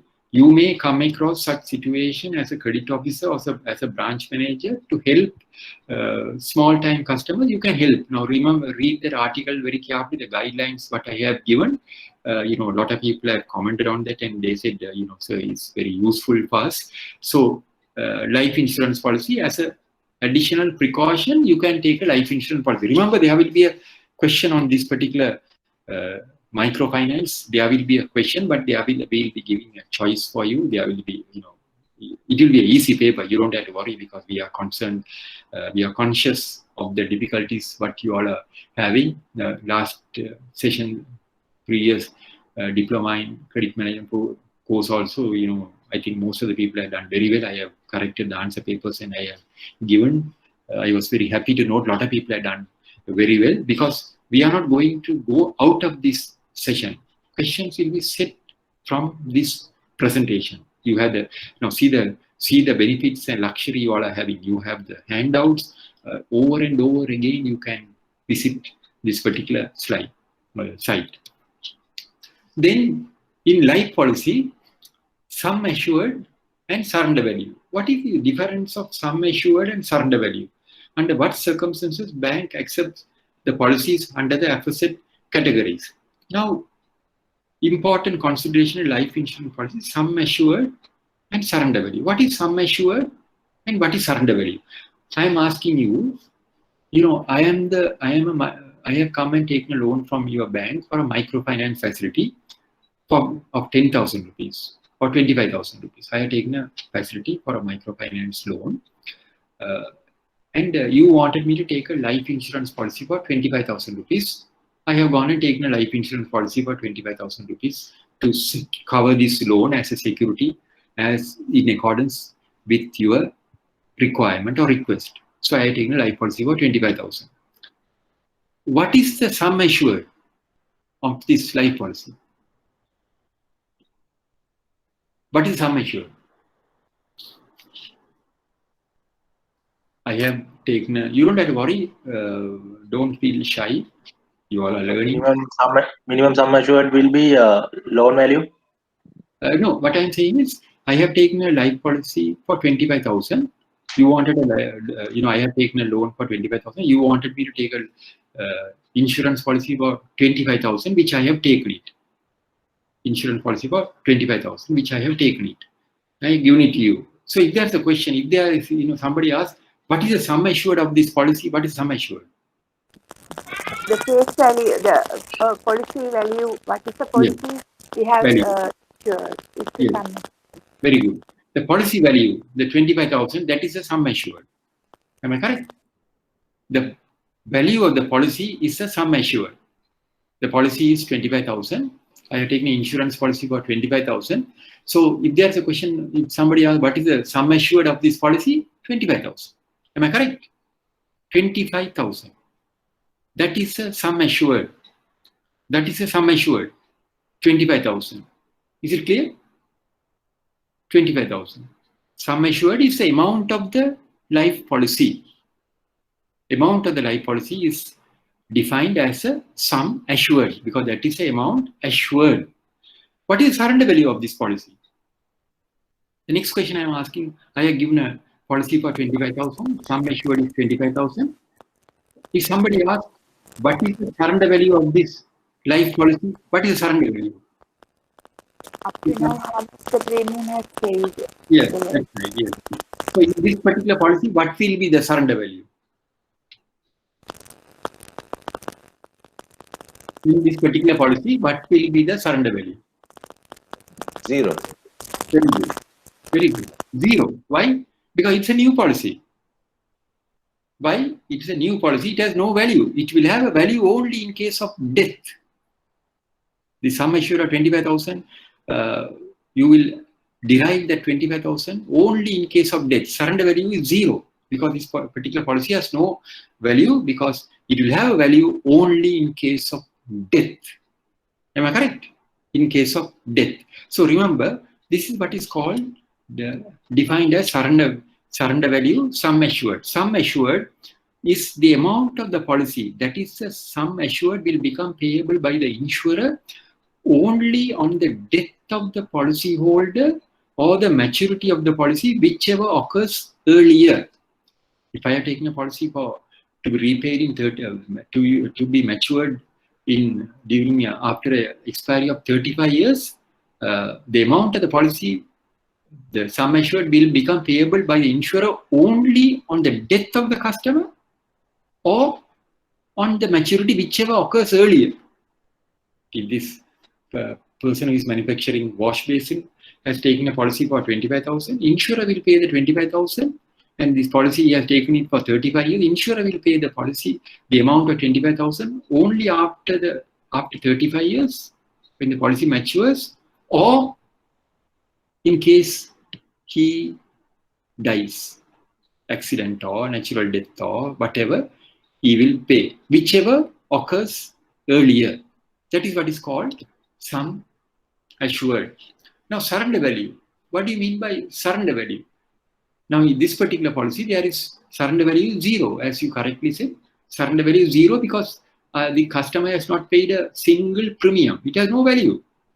Surrender value is, when you say surrender value, we surrender the policy and ask for the payment. When you surrender the policy, insurer will pay a certain amount. That is what is called surrender value. The entire amount stipulated as the surrender value by the insurer will be paid by the insurer if a claim is made by the bank. Surrender value becomes payable anytime, even before the maturity or the demise of the life policy holder. Now, surrender value, to get the surrender value, the insurer need not die. There is no necessity for the customer to die. If we surrender the life policy, insurer will pay. Now, when you say surrender value, how do we calculate? How do the insurers calculate the surrender value? Say, if this customer has taken a policy for 25,000 rupees, it has no surrender value because it's a new life policy. Surrender value is nil. If the policy has been in force for a minimum period of 3 years, 2 years or 3 years, depending on the each insurance company's stipulation.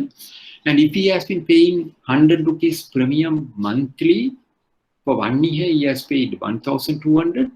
For 3 years he has paid 3,600 rupees. Then there will be a surrender value. So if you ask the insurer what is a surrender value, they may say a portion of the premium what he has paid.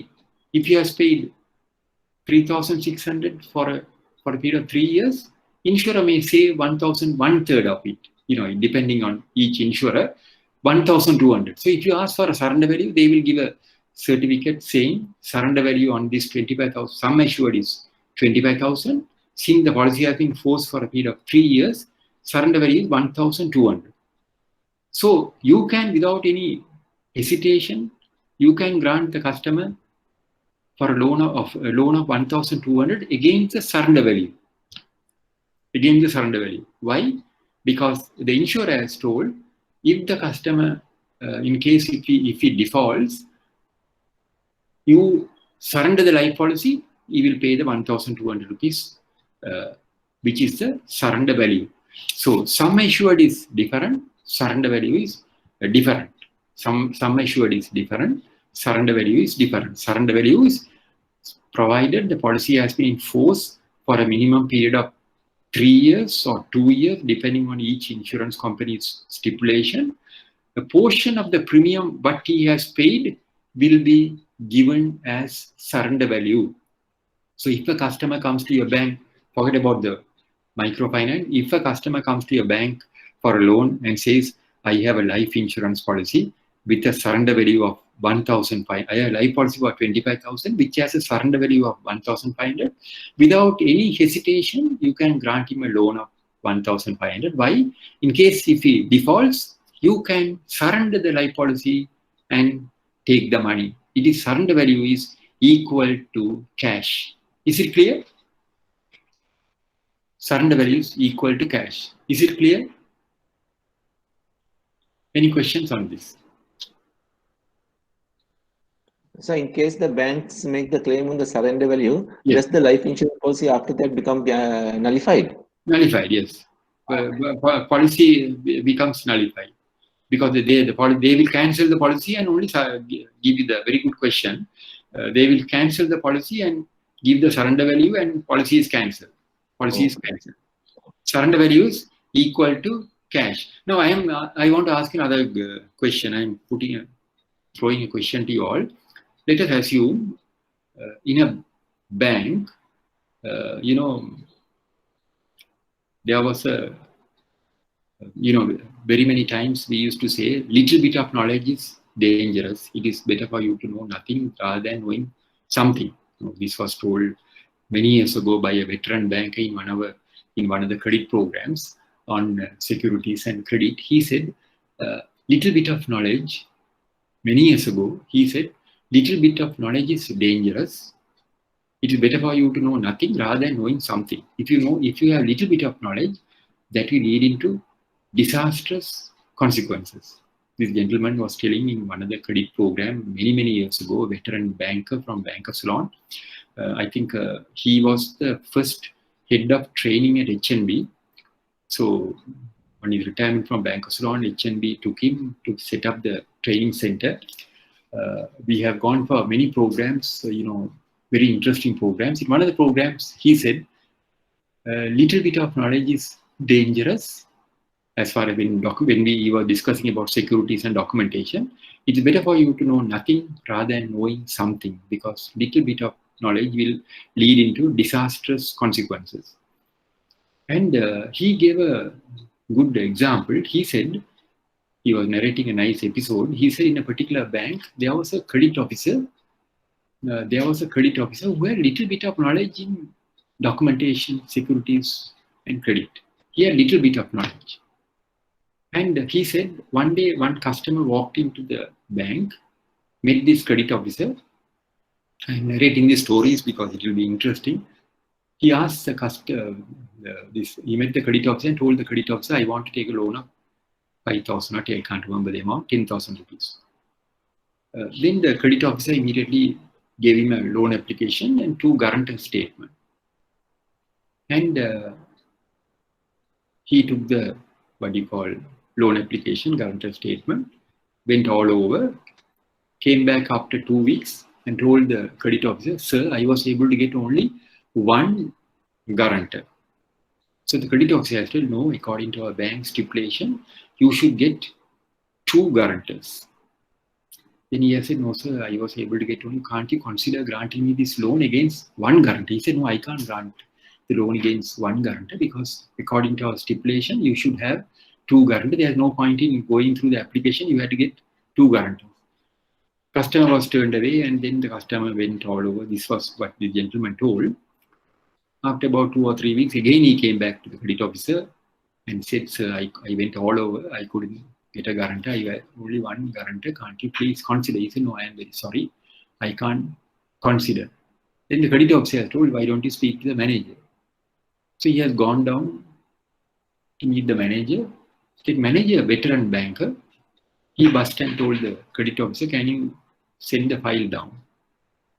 So the loan application file was sent down to the manager. Manager went through the application carefully.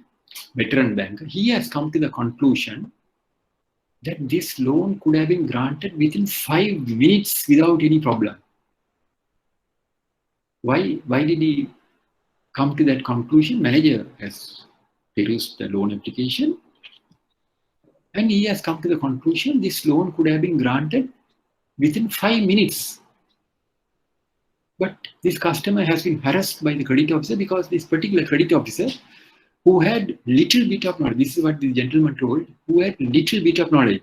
Now, I am asking you to give me the answer. You can give me the answer next at the final session. It will make you to think based on my presentations, which I have made little now. Why did the manager come to that conclusion? Can you all tell me?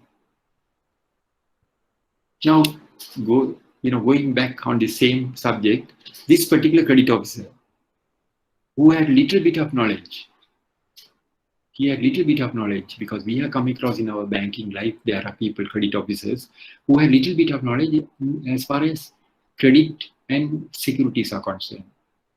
So the customer has walked into this particular credit officer. This is a different case. This is the case what I narrated to you just now, narrated by this veteran banker. Leave it aside, give me the answer later. But I am giving you another good example. A customer walks into this particular credit officer, walks into the bank to meet this credit officer and says, I want a loan of 10,000 rupees. So the credit officer says, what is the security? Customer says, I have a life policy for 25,000 rupees. I have a life insurance policy for 25,000 rupees. So the credit officer, little bit of knowledge, he had little bit of knowledge, he thinks he wants 10,000 rupees against life insurance policy for 25,000 rupees.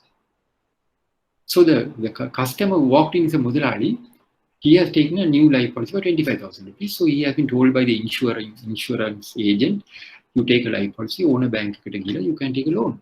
So he has come to the credit officer, he had little bit of knowledge. Credit officer granted the loan. He had decided he wants 10,000. No, he is giving me 25,000 life policy. He wants 10,000. So he has granted the loan of 10,000 against a life insurance policy for 25,000 rupees. He has granted. No, sir, he has not checked the surrender value, nothing. He has granted a loan of 10,000 rupees because his thinking was he has 25,000 worth of life policy. He wants a loan of only 10,000 rupees. So there is no risk. He has granted the loan. Customer has defaulted. Then credit officer tried to recover the loan. He couldn't recover. Then as a last and final option, he is writing to the insurance company saying that we have granted a loan to this particular customer, 10,000 rupees against a life insurance policy for 25,000. And he is lodging a claim with the insurer, asking the insurer to honor the claim of 10,000 rupees against a life policy for 25,000 rupees. Will the insurer honor that? Will the insurer honor it? No. No. But will be the insurer won't honor it. Very good. Insurer will not honor it. But insurer will honor provided you submit one document. What is the document? You quite rightly said insurer will not honor it. But insurer in his letter, he has said, please submit this document, he will honor it. What is the document? Deed of assignment. Yes, deed of assignment. But will he honor, if the deed of assignment is given, will the insurer pay? No, he won't pay. Am I correct? Deed of assignment is must. That is very important. In addition to the deed of assignment, that is all, deed of assignment is also required. But in this particular scenario, deed of assignment is also required. In addition to that, insurer will say, ask for another document. What is the document? Think carefully. Undertaking letter from the insurer that sum assured is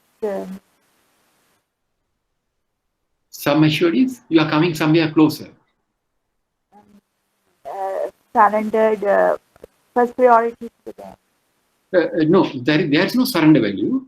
But insurer, now, I am talking about this, what we call credit officer, we have lack of knowledge. We have little bit of knowledge, not lack of knowledge, little bit of knowledge. 25,000 policy, we have granted loan of 10,000 rupees, customer defaulted, we write to the insurer. Insurer is asking for these documents. As if I correctly pointed out, deed of assignment. Deed of assignment is very important. Without the deed of assignment, he will not pay. But in this particular situation, in this particular case, insurer is not bothered. He wants another document. What is this document? Death certificate and other. Very good. Excellent. Excellent. Death certificate. Very good. Insurer will pay only if the death certificate is given. Very good. Am I correct? Insurer. So now this credit officer who has a little bit of knowledge, he sees stars. Now he'll have to go and kill the customer to produce a death certificate. So insurer will pay only in case of death. Because this particular policy, although he had 25,000 worth of policy, the credit officer was not aware of it because lack of knowledge. He has just checked the life policy, 25,000. He had granted loan of 10,000. He was under the impression 10,000 customer defaults, I can claim it. So he is claiming for the insurer. Insurer is writing and asking for the death certificate. So remember, the sum assured will become payable only in case of death. Is it clear? Is it clear to you all? Is it clear? Right. Sir, I have a question. Can I ask? Yeah, miss.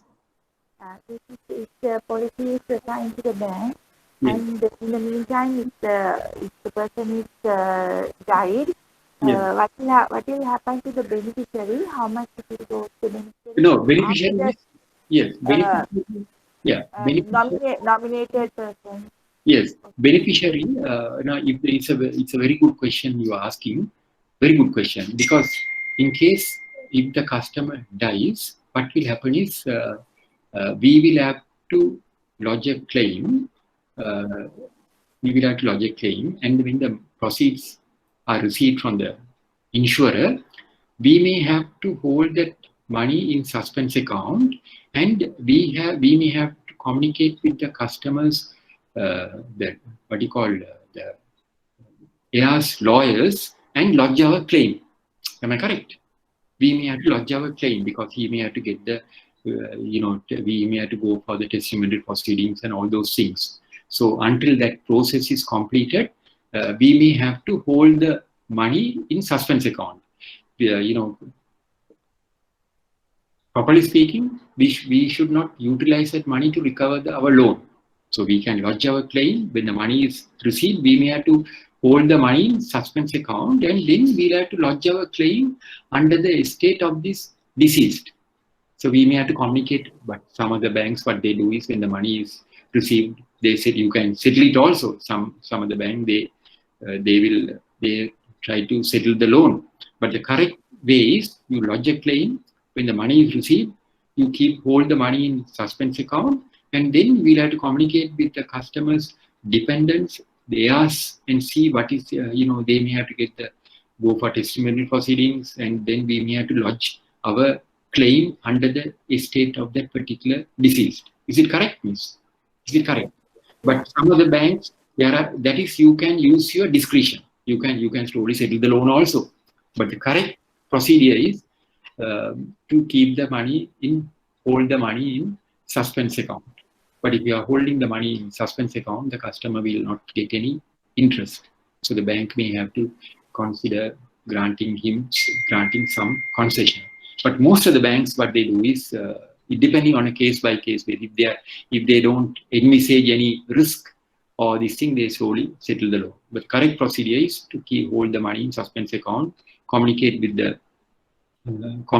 the dependents and the lawyers of the deceased and lodge our claim. Is it clear? Yes. Yes. These are the hassles which we face. Sorry? These are the hassles, no, when Yes. by surrendering this as a collateral to the. But at the same time, you don't have to worry because your advance is safe, no? Your exposure is safe. Yes. Your exposure is safe.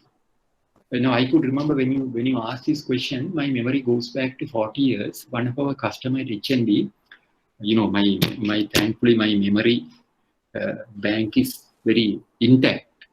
I must thank God. So when you ask this question, I am reminded of a case where one of our customers met with an accident.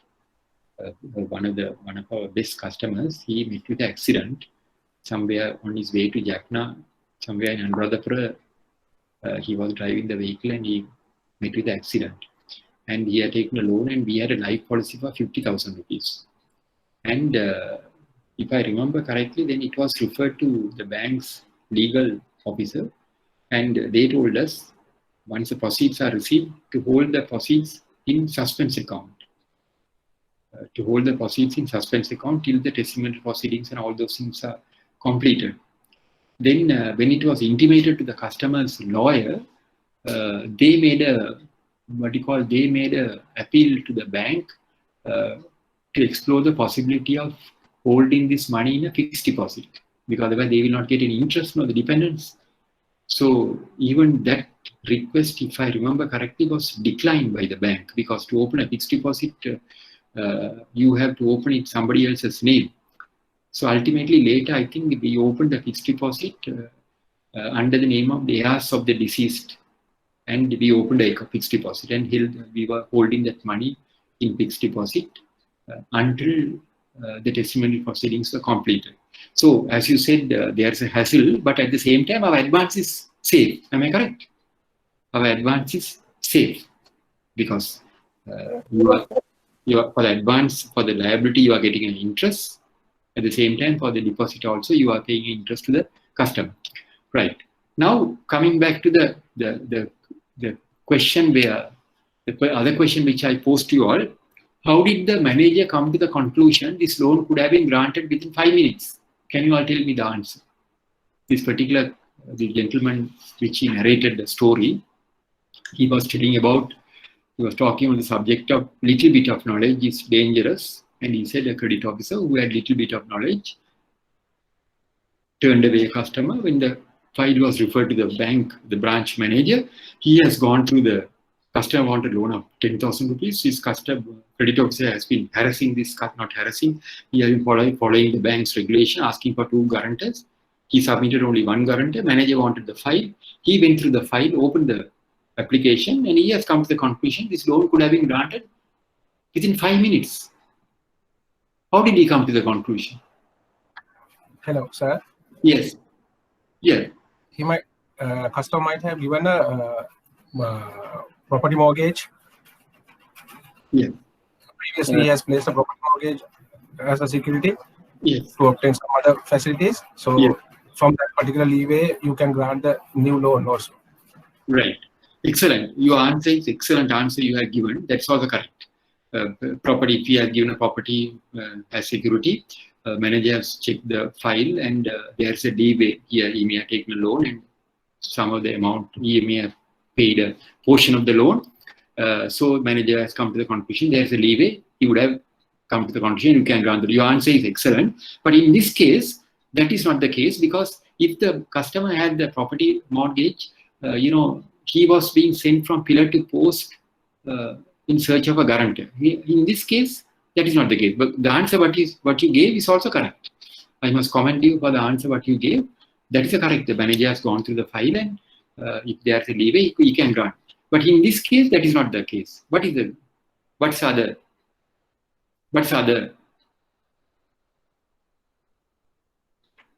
In this particular case,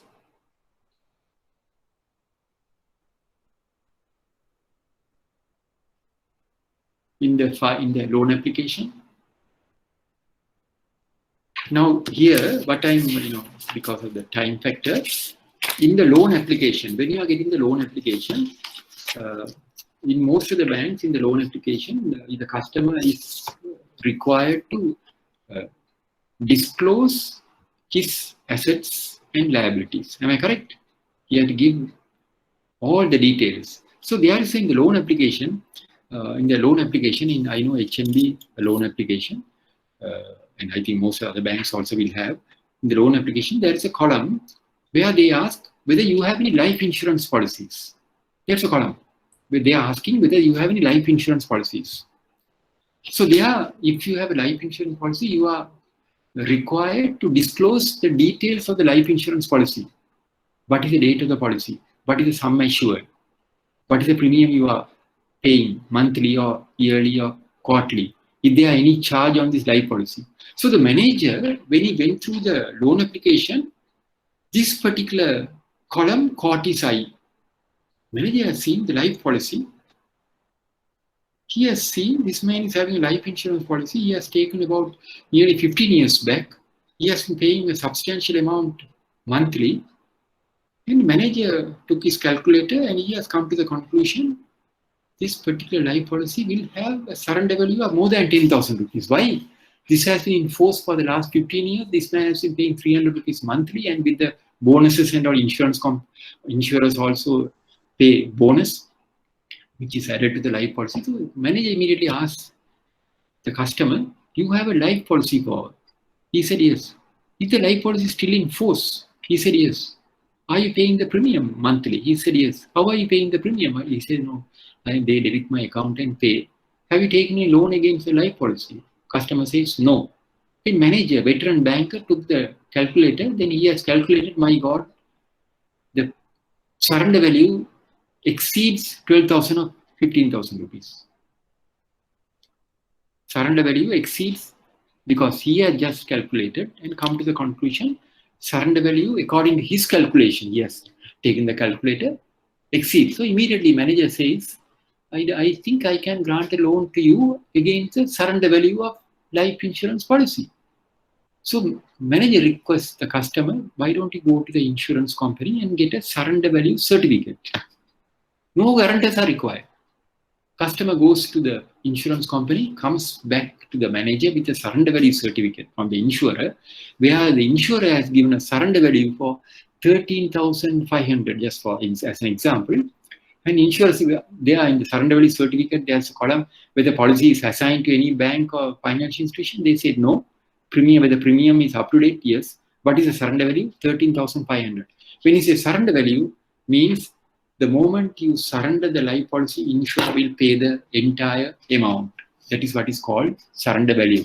So here, this particular credit officer who had little bit of knowledge was not interested in going through the loan application. He was comfortably seated and telling the customer, get 2 guarantors. So the manager, veteran banker, he had the patience to go through the loan application very carefully. Now, you said one of the participants said the mortgage, if there's a mortgage leeway, that's also very good. Mortgage, that's also very, even I didn't think about it. You came out with that answer, that's also very good. But in this instance, that is not the case. So because in the loan application, customer has to disclose everything. Where is he working now? Where was he working? Whether he is married? What is the wife's name? What is if the wife is working? What you call her workplace? What is salary she is getting? Where was she working earlier? All those informations are disclosed to the manager. This particular life insurance has caught the eye of the manager. Is it clear? Is it clear to you all? Any questions on that? Is it clear?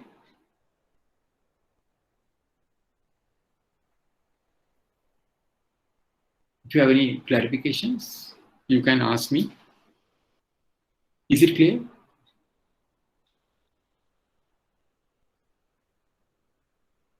Any questions? Do you all agree with this?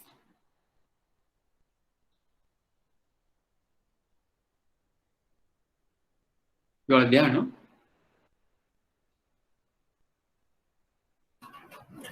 Okay, sir, go ahead. No problem. Yes, right. So it's clear, no? Now, so now you could see how this particular credit officer, because he had little bit of knowledge, he was insisting on 2 guarantors, right? So now, steps towards assessing the validity and surrender value of the life policy. Now, in this particular slide, all what I have explained is stated here.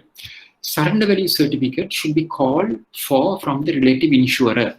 Now, when you ask for a certificate surrender value, insurer will give a certificate. There, everything will be given. The certificate will indicate the validity of the policy. In addition to all the details, the policy holder should authorize the insurer to call for such information prior to the assignment, since the insurer is not liable to disclose such information to the banker prior to the banker.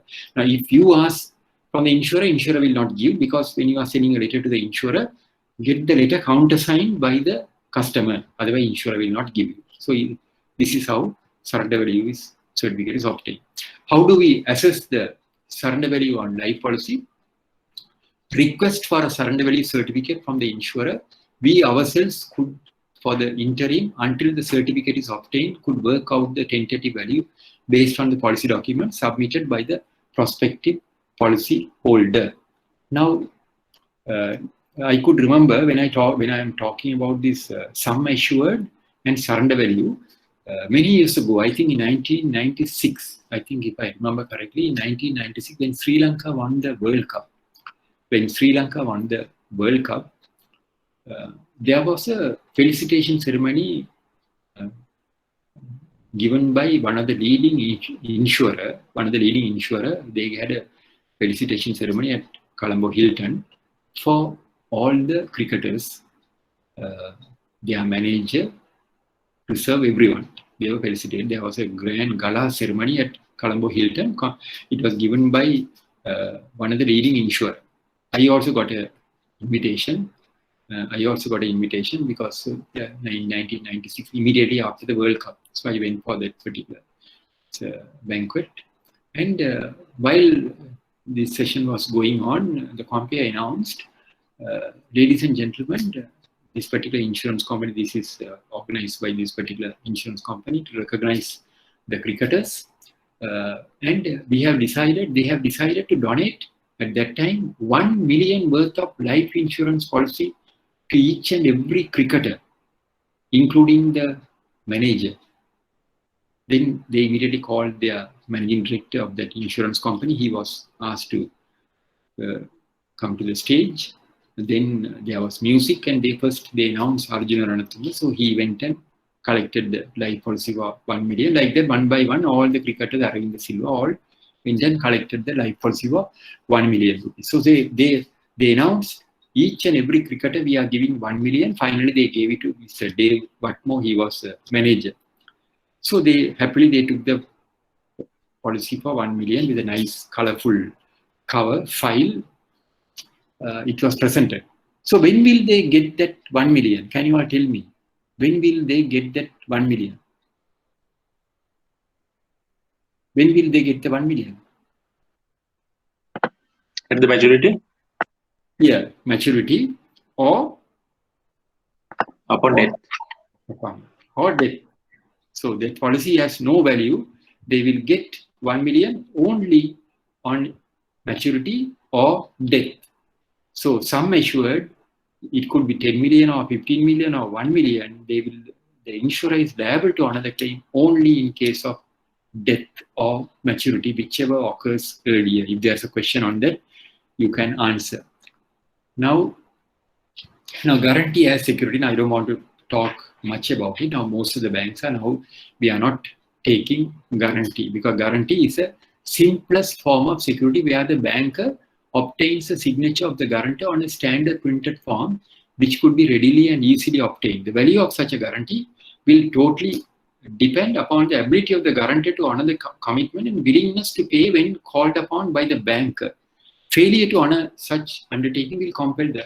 Now, when we are obtaining guarantee, normally the requirement is we always insist the guarantor should have the what you call credit worthiness to honor the claim, to settle the liability in case of a default. But in my banking career, I have never come across a situation where customer has defaulted, borrower has defaulted, we write to the guarantor saying that so-and-so has defaulted, so we hereby demand the payment from you, and the guarantor comes and honors the claim. It has never happened. It has never happened. Because it ends up in courts. We have to go for legal action. That's the reason why most of the banks are now not taking guarantee as security, because it's just a comfort, it has no value. But most of the time, we always think when you say guarantor,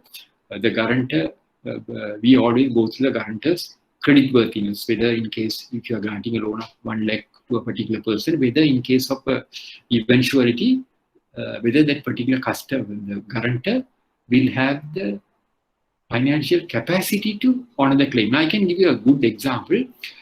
Always, that is not the case. Somebody guarantee from a respectable person with good integrity also could be accepted. Now, I can give you a good example. Some years back, there's a lady who is known to me, who is staying closer to our area. She has gone for a loan facility to a bank. She wanted a loan of 50,000 rupees. She has gone to a particular bank, it is HNB.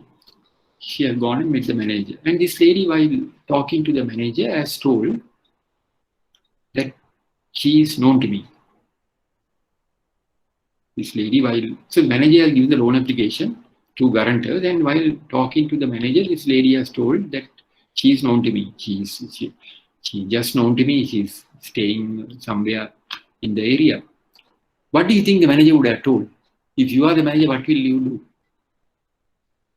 What will you do if you are the manager? When this lady has gone and approached the manager for a loan of 50,000 rupees, the manager has said you have to get 2 guarantors. Post a conversation, this lady has told that she is known to me. What do you think the manager would have told? What do you think the manager would have told? If you are the manager, what will you do? So this particular manager, he had very good knowledge in credit, I think. So what do you think he would have done? He has done. He has told this lady to get my guarantee, he will give the loan.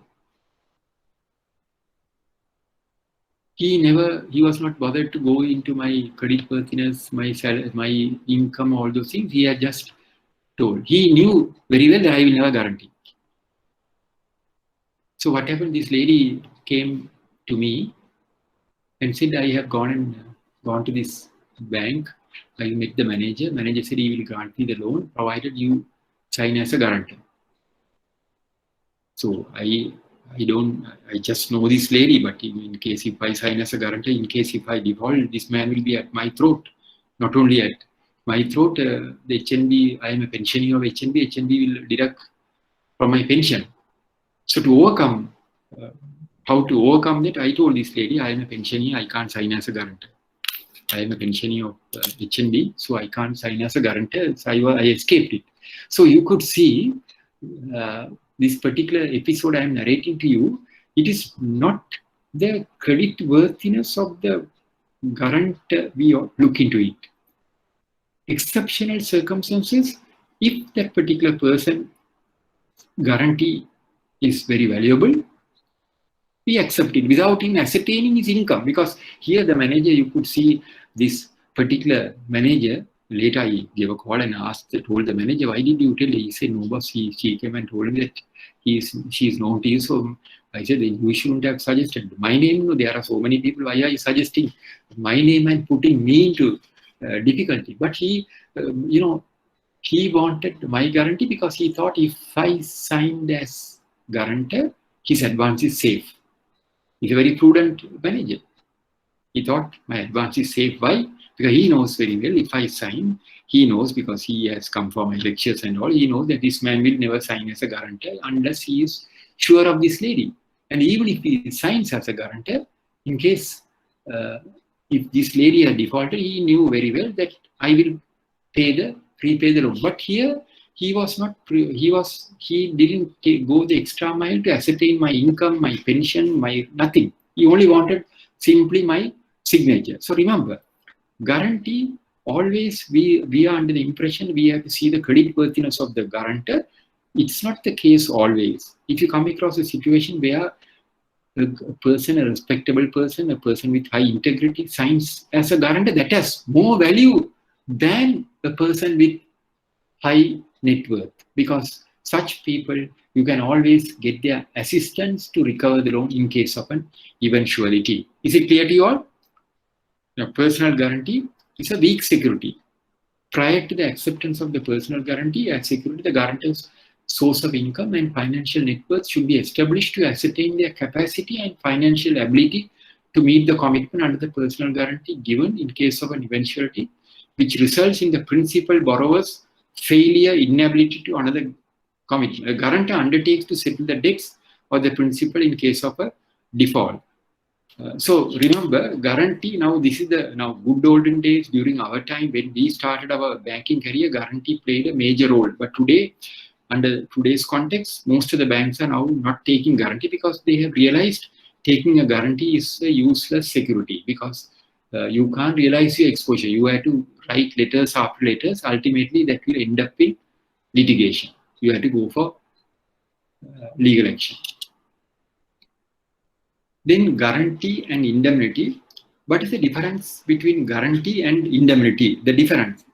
In a guarantee, the guarantor undertakes the liability on the default of the primary debtor. That means the guarantor says, if the principal doesn't pay, I will pay the liability. I will pay.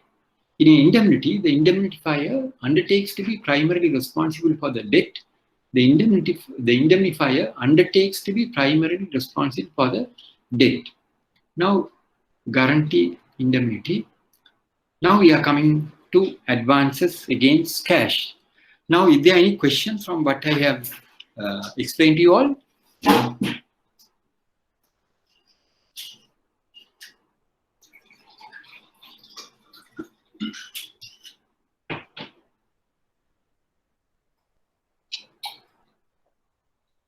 So in case of these guarantees and indemnities, in order for them to take into effect, Yes. do they have to be notarized or anything, or just a letter is enough? Just a letter. Most of the banks will have printed document. They will have the printed document, and even the indemnity clause is incorporated in the guarantee bond. So there's no need for notarization or anything. No. Indemnity in letter of guarantee. When we are taking letter of guarantee, there's a separate document, blanket indemnity and counter indemnity. I will explain when we discuss about the guarantees. So there are no necessity. The only thing is to be witnessed by two people. It has to be witnessed by two people. Witnessed by two people. Okay. Yes. Okay. So now we are coming. Yes. Any questions on that? Yes. So now guarantors generally in some banks, I heard that they are debiting if the borrower is unable to pay the installment. Sometimes they are debiting the guarantor's account as well for the recovering of this installment. Yes. I just want to ask you how much this is legally impacts on the. Yeah, that is that's a very good question. Legally, banks have the right to recover, because if you take the guarantee bond, there's a clause there. I have seen in the guarantee bond, there's a clause. In the guarantee, if you take the guarantee bond, I think I have the guarantee bond. I can next session I will trace that particular clause in the guarantee bond itself, because guarantee bond is running into several pages.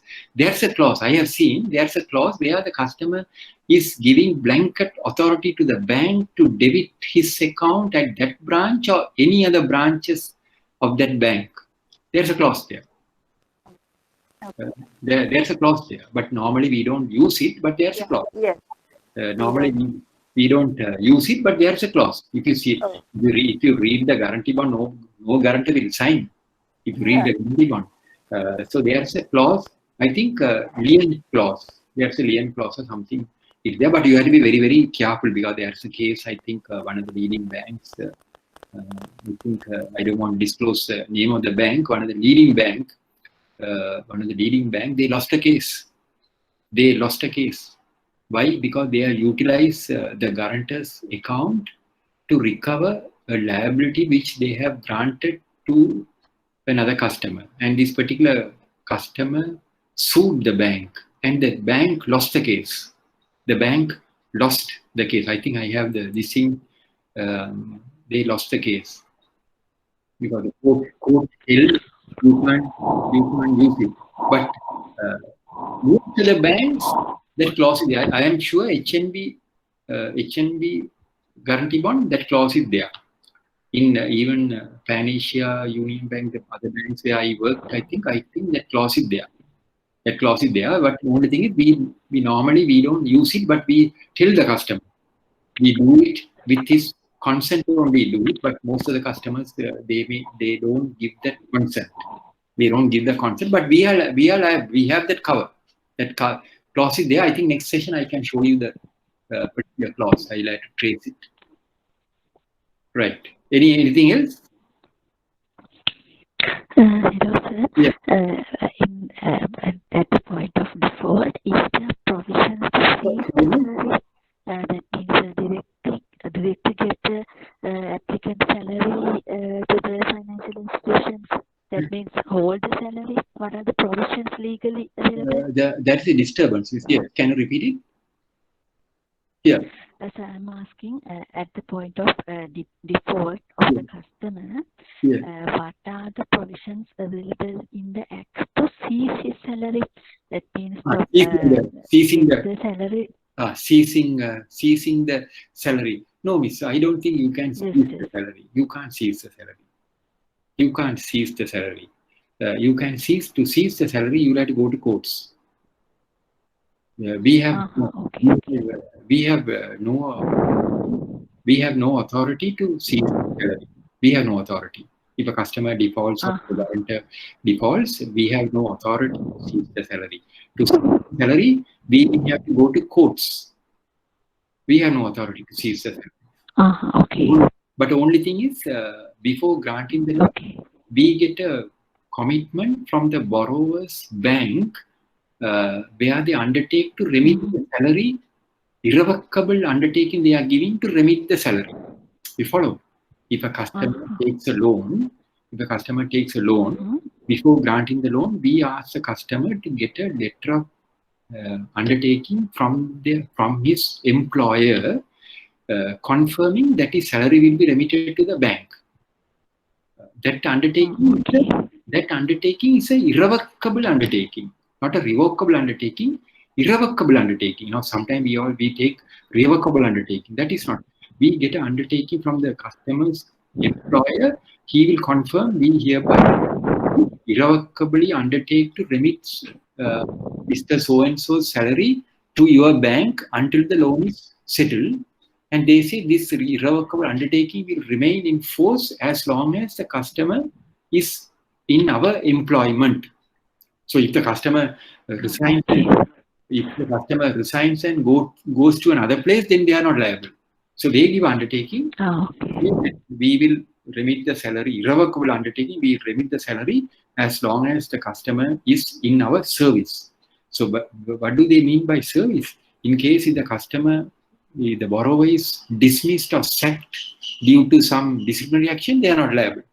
That's why they use the word as long as he is in our service. So tomorrow, if that customer loses his job due to some disciplinary action, they are not liable. They are not liable. That's why they use the word as long as he or she is in our service. Is it clear, miss? Yes, thank you, sir. Yes. Then advances against cash security. Now see, advances against cash security is very interesting. You all may be wondering, is there any risk in granting advances against cash security? Is there any risk? Are there any risk in granting advances against cash security? There is a risk. What is the risk? Now, I can give you a good example. Advances against cash security. This is considered as high risk security. High risk security, although fully secured due to the sensitive nature of the security. However, if adequate precautions are taken, this could be considered as very strong security.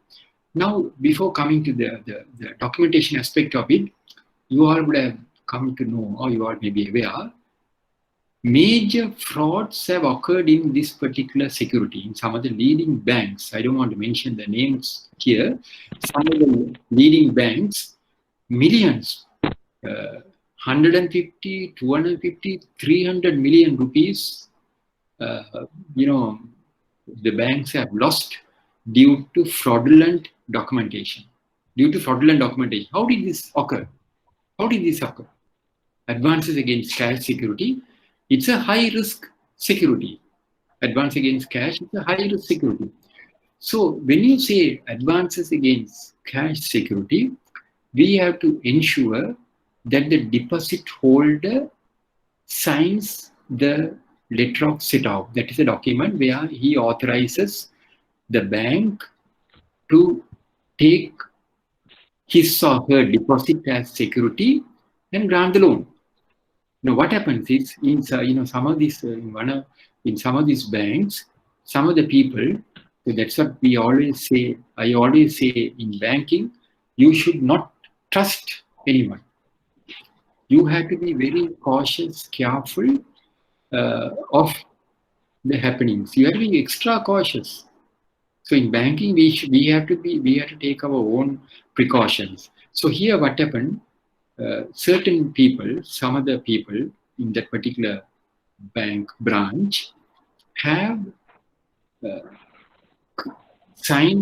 forged the signature of certain deposit holders and got two junior people to witness, and they have witnessed the signatures and they have granted the loan. Ultimately, it was revealed that the deposit holder has not signed the letter of set-off, but later on investigation, it was found that these two witnesses, innocent people who have signed as witnesses without knowing it, they have also signed as witnesses due to pressure by the superior. They also have signed it. Ultimately, the bank has to incur substantial losses. So here, advances against cash deposit, that's why we always say, when you are signing as witness, you have to be extremely cautious. Because you should never sign as ever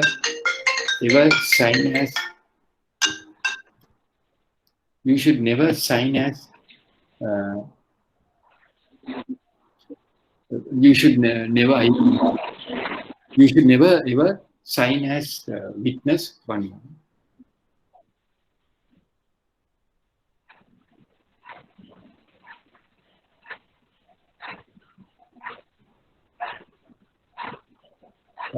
I normally don't on my mobile, but I was told to keep the mobile on by Menaka because in case of any problem for him to contact. So now here what happened was witnessing. Now I can give you a good example. In one of the bank during my term, I came across a situation. Now see, when I talk about this, I am just stressing the importance of signing as witness. Now here, what happened was, now see, most of the people when they sign as witness, now before coming to that, I will just enlighten you all, the witnessing of document. Who are the people who are authorized to witness? Normally, any documentation, whatever the document you give as security, there are two witnesses. Bank requires witnesses. Ideally, two should be staff members. Ideally, these two should be staff members. But in case if the if they are unable to get the signature staff members due to compelling reasons, sometimes you may come across situation. You may come across situation. There are instances where staff members we are unable to get the signature of staff members. If you come across such situation, such documentation could be witnessed by any two known agents. We call it known agents. When you say known agents, means any two people who are known to the bank. Any two people who are known to the bank. I was about to narrate another nice incident, but later I decided not to narrate it here because this is recorded here. Because it has been a classroom, of course, I would have given you the detail, but since it is recorded, I don't want to narrate it here, but in a different way, I will just tell you all. So now, if a customer comes to your bank, let us assume if a customer comes to your bank and says, I want to take a overdraft facility against the joint deposit of myself and my wife. He signs the letter of settlement, and his wife has to sign the letter of settlement. He says his wife is unable to go to the bank because she is with a baby. Can you give the letter of settlement? I will go and get it signed by my wife.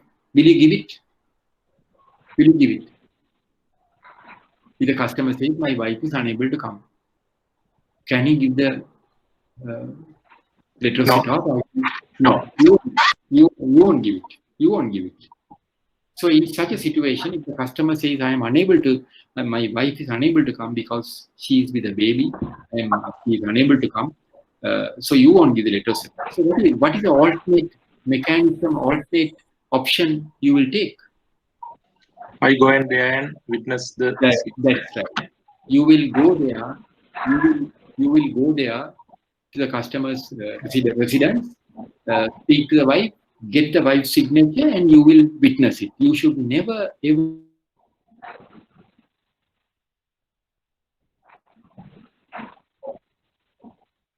Husband and wife, you have to be very, very careful. Husband and wife, because there are instances. So you must always ensure the letter of settlement should never be given to the customer, and always it has to be attested by it has to be signed in your presence. If the wife is unable to come, you may have to go to the residence, get the wife's signature, and then you can witness it, for which the bank will provide you transport, or customer may provide transport. So deposit, always we have to ensure, because this is a high risk area. There are always, we have the risk of unsuspecting customers' deposit being held as lien. Now these here, the 3 or 4 cases which I am talking to you all, this has happened in some of the major banks. How did this happen? Because this has been manipulated by the staff and some other people who are holding responsible positions. So remember, always when we are when you are signing as witness, that's why I always say you should never ever sign as witness, or you should never ever witness any document until that document has been signed in your presence. Now, in 2 or 3 cases here, the people who lost their jobs also, in fact, some of the people who signed as witnesses, they have lost their job. I know them personally. When I asked them, why did you all sign as witness? They said, boss, we also didn't know, because our superiors asked us to sign as witness. They have signed because they have not suspected their superiors. So these two, these girls, they didn't know. They were asked to sign as witnesses. They sign as witness. So remember, whenever you are signing any document as witness, once you sign as witness, what are you confirming? When you are signing as witness, you are confirming that so and so came and signed this document in my presence. So before you sign as witness, it is your responsibility to ascertain whether this particular person he is the person and whether he signed the document in your presence. So once the documentation is done, then you have to take a, you have to block the account. Now I can remember in one of the banks where I was attached to, there was a deposit facility which they have granted, which they were granting against a 5 million facility against a letter of set off. And one of my staff member, girl, this girl only came to me, brought the letter of set off and said, "Boss, did you see this letter of set off?" So I also went through the letter of set off. I said, "Yes, what's the problem?" She said, "Boss, hurry to Baranda, just look at the letter of set off carefully to see two staff members, manager and the assistant manager, have witnessed a document. Deposit holder has not signed." It's a true story. And this girl only spotted it. It came from one of the branches. This bank, they have a wide branch network, and it came from one of the branches. And when it came to these people for processing, this girl has spotted a banking assistant. She came running to me and said, "Was manager has signed, assistant manager has signed. Deposit holder has not signed the letter set off. 5 million facility. 5 million facility." Immediately I contacted the branch manager and I asked the branch manager, "I got a letter set off. You have signed as witness. How did you sign as witness?" I said, "The deposit holder has not signed." Then he said, "Boss, I am very sorry because I saw my assistant manager's signature and I signed." Manager, because I was also very busy. So manager was taking cover saying that he was busy. So he saw the assistant manager's signature and he has signed. Supposing if we have not spotted it at that particular moment, the document would have gone to the vault. We would have put the document into the vault. When will we take the file out? When the loan goes bad. When the facility goes bad only, we will go and take the file out to see at that particular, that could occur 2 years or 3 years or 5 years. After that only you take the file and you find, my God, customer has not signed, deposit holder has not signed, but 2 people have witnessed it. So remember, how did this occur? Because most of the bankers, I know very well, I know personally, most of the bankers, they don't give any serious consideration for advances against cash security. Cash security and letter set off is given, they just sign as witness. So no, that is not the case. Remember about these frauds which have occurred in some other banks. All these frauds have occurred in cash deposit. When you are granting advances against third-party deposit, you have to be extra cautious. So the third-party deposit holder has to come to the bank and sign in your presence. You have to explain the contents. If a third-party deposit holder comes, very many times the third-party deposit holder maybe an elderly person or maybe a silent person who doesn't have who doesn't understand. So you have to explain to the consequences to the third-party deposit holder and get his or her signature, then only. So remember, I am telling you all, don't ever sign as witness unless you are convinced that this particular deposit holder signed. This is applicable to any document where you are witnessing, because in case something goes wrong, you will get summons. You will get summons from the courts asking you to come and give evidence. Any questions on that? Any questions? Can we move to the next one? So I just explained to you all about the cash advances. There also you get, this is also high risk security. Can we move to the next slide? Can we move? Okay, sir. Yes, sir. Yeah. Right. Now, now I have explained to you all in detail the documentation aspect of it, the mitigating techniques on each and every security what we have discussed. There is an element of risk which I have explained. So now we are coming to the important operational aspects to be adhered in finalizing the documentation. Now, I have explained the mitigating techniques, but apart from that, there are certain operational aspects which have to be adhered to you in finalizing the documentation. Here also, there are instances you may make mistakes, you may mishandle it. So if there are any lapses in your documentation, you will not be able to legally enforce the documentation. Now, number one is types of borrowers.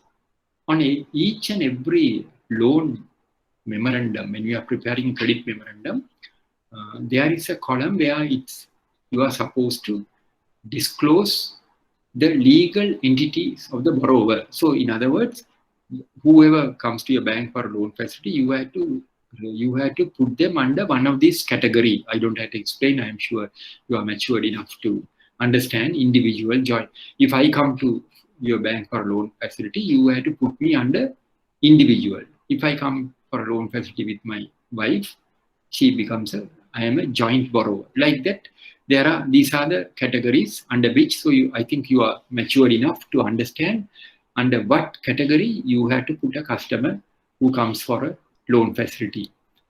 Then the basic document. Now, this is the most important document. Now, say for instance, if you are applying for a job in a bank or a finance company, once your test interview, everything is done, they say, okay, you have been selected. The first thing you will ask is, can I have the letter of appointment? Well, that is the most important document. You will ask, can I see the letter of appointment? So once the bank or the finance companies or your prospective employer gives a letter of appointment, you will go through it very carefully, word to word, you will go through it. And once you are satisfied, only you sign the duplicate letter and give it to them. Acceptance, letter of acceptance. That means you are accepting the terms and conditions under which the employer, your prospective employer, is going to recruit you. So that you sign and give it. So that once you sign and given, that is the letter of acceptance. Similarly, in credit also, there's a document called letter of offer. For employment, letter of appointment. For credit, we call it letter of offer. Every advance, whatever the amount, when we are granting, the bankers take a document called letter of offer. What is the letter of offer? This is a very important and basic document which forms as a contract between the bank and the borrower. That means that employment, you form a contract with the employer and yourself. Similarly, in a bank also, when you are taking a loan, we give a letter of offer which forms as a contract between the bank and the borrower. Now, this letter is a most important document. Why do I say important document? Because I could share with you all. I have met lawyers, President's Counsel for several legal cases. Whenever we go to them for discussion, the first thing they ask is, can I see the letter of offer, acceptance? That means when the customer signs, it becomes a letter of offer.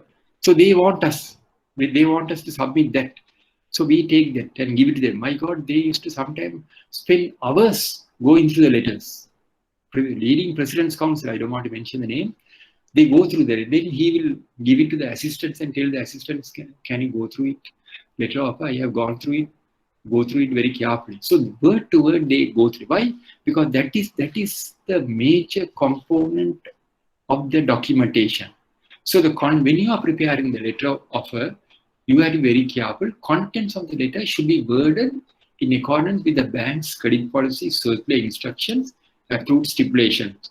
Conditions which are not relevant to the type of facility approved should be excluded. Now, sometimes you find, now you all are working in the computer environment, cut and paste. Very many times we come across situation, people cut and paste and they don't have the patience to read the letter very carefully, cut, paste and this thing. As a result of that, sometimes you come across situations where certain clauses, certain what do you call certain securities which are not relevant are also being incorporated. So conditions which are not relevant to the type of facility approved should be excluded. So you have to prepare the letter offer very carefully. You can cut and paste, but you have to read the letter very carefully. You have to read the letter very carefully. Then letter should be duly signed by the relevant authorities branch manager. The letter should be signed, duly signed by the relevant authorities branch manager. Letter should be duly signed by the relevant authorities branch manager. Then the approved limit, purpose, repayment, rate of interest, renewal date, insurance compliance, and all of the terms should be stated as per approval. Then all important securities should be included. Now, this is very important. In the letter offer, you have to ensure that you include all the relevant securities are included. Due to typographical error, if you miss one security, then later you can't go and, if the customer defaults, you can't go and tell the customer we have made a mistake, so we have to take a mortgage over this particular property or this particular location we have not included. So all important securities should be included. Title of the borrower should be in accordance with the application approval, most importantly in line with the title recorded with the bank, and should be properly added. Now this is a very common mistake most of the bankers make. What is a common mistake? Because very many times we have seen people, when you are addressing a letter to a lady, you sometimes say, "Dear sir." I have come across. You are addressing a letter to a lady, they say, "Dear sir."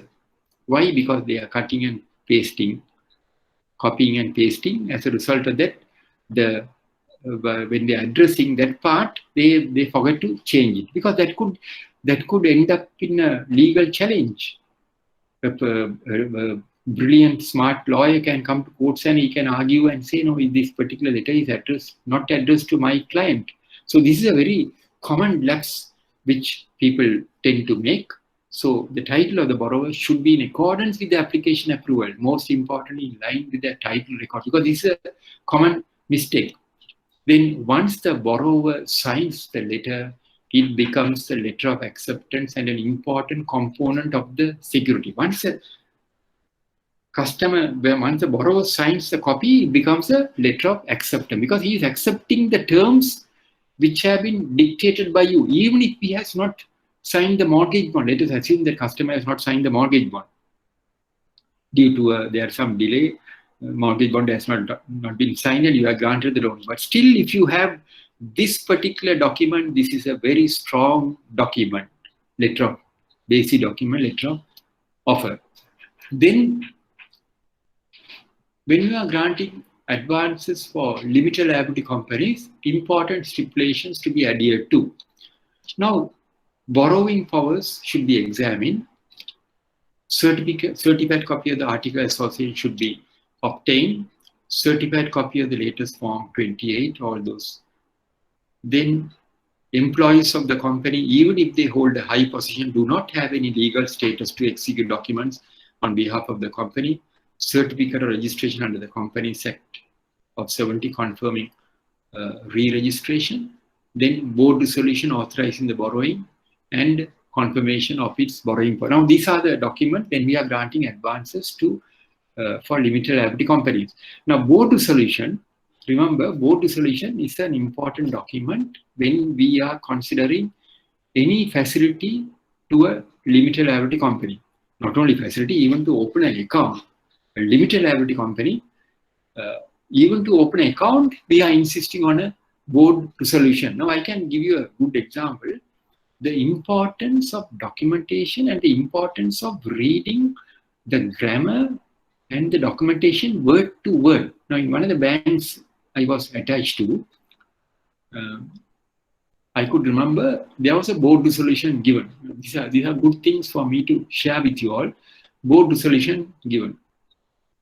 Relationship manager, all have passed and it came to me for the final authorization, because as I told you, I have the patience to read everything very carefully. That's what, I am having a very clean record, because we have been very careful in our executing our responsibility, we are very careful and we are very cautious and we think far. And when this board resolution came to me, I read the board resolution.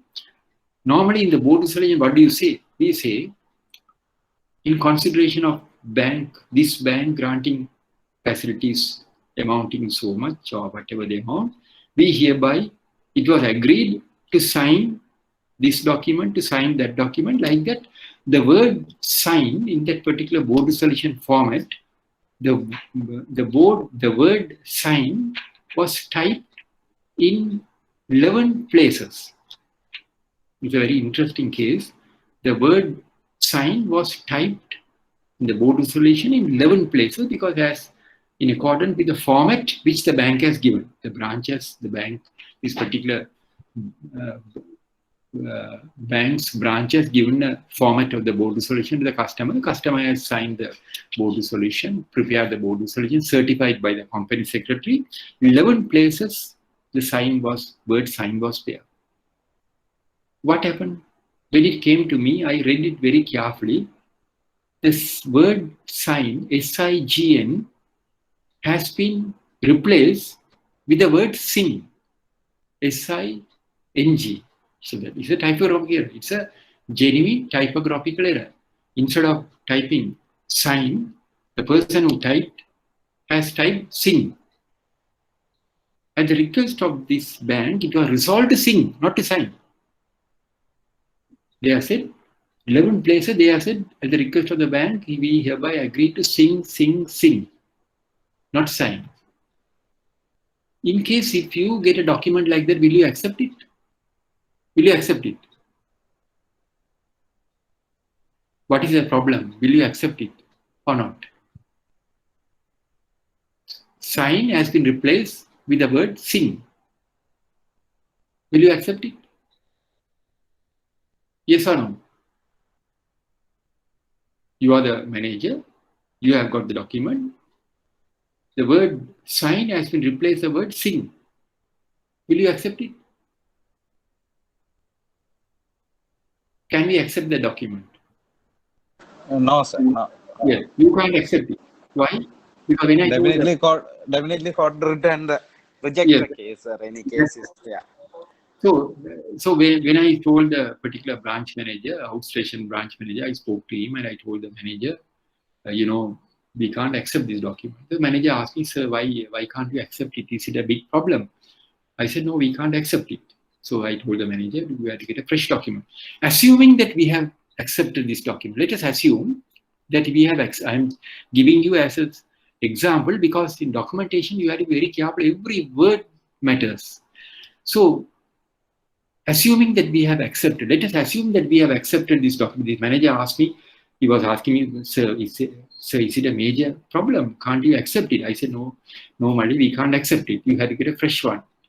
So he asked me, sir, can't you accept? I said, no, you can't. He didn't argue, but he asked me, sir, can't you accept? I said, no, you can't accept, get a fresh one. But I know he didn't like it. But assuming that we have accepted it, let us assume that we have accepted this document. Accepted, facility granted, we go for legal action. When we go for legal action, the customer's lawyers also have the right to peruse the documents. Customer's lawyers also have the right to peruse the documents. So they go through the document, customer's lawyers. They come to courts and they may tell the judge, Your Honor, our client never agreed to sign any documents. But they agreed was to sing at the request of this bank. So then what happens? The judge may ask, so what you say is, he may ask the customer's lawyer, what you say is your client agreed to sing. Yes, they agreed to sing, Your Honor, and now they are here. They are prepared to sing. Not only they are prepared to sing, they are prepared to sing any song of their choice, of this bank's choice. So then the judge also might tell the bank, so what is the song you want? Please don't waste the court's time, because courts will go by the documentation which have been provided, which are at the which are kept at the disposal of the courts. So this is a case.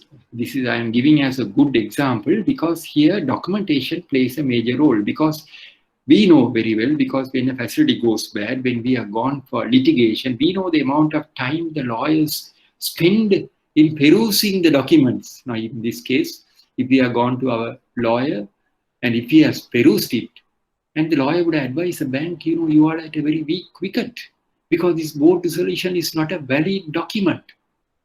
Because how can I go to courts? How can you file legal action? And sometimes the lawyer will advise the bank. I don't advise the bank to proceed with legal action, because the bank is at a very weak wicket. So I am giving you this as a good example, because youngsters like you all, always the tendency is there due to pressure of work to overlook certain things. Now, this is a very good case, because there are several cases like this. In a classroom, of course, I can share.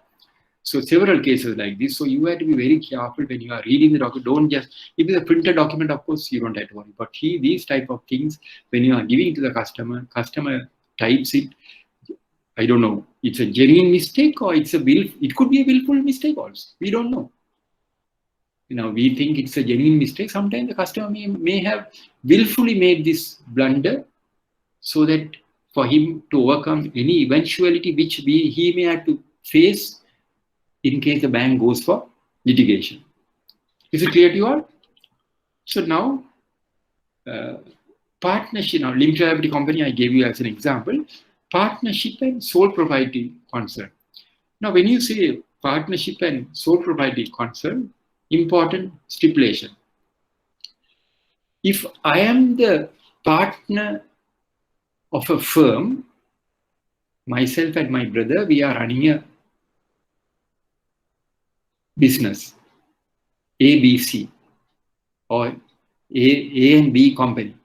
I am the owner, both of myself and my brother, we are the owners of a company or a partnership concern. We are running a grocery shop. The name of the firm is A and B Groceries. Who are the partners? Myself and my brother. So if I come to your bank for a loan, or even to open an account or whatever, if you come for a loan, the first thing you will want to know is, once a loan is approved, to sign the mortgage over property or mortgage over stocks or grocery or whatever, you will want me and my brother, both of us are partners, to sign the documentation. Why? Because we are the partners. But before you get our signature, you will have to find out the existence of the firm's constitution in a partner. What do you mean by existence of the firm's constitution? You will want to know. Now, it's according to, I come and give you the partnership agreement. You will open an account, you come and give the partnership agreement. The partnership agreement is registered in 2005. So I come and give the agreement. You will want to know the existence. You will ask me, sir, whether this particular firm is still in existence. So you may ask me, sir, if the firm is still in existence. I said, yes, the firm is still in existence. Then you will go deep into the matter and ask me, sir, just to find out whether now this business, when you started, you were started with your brother.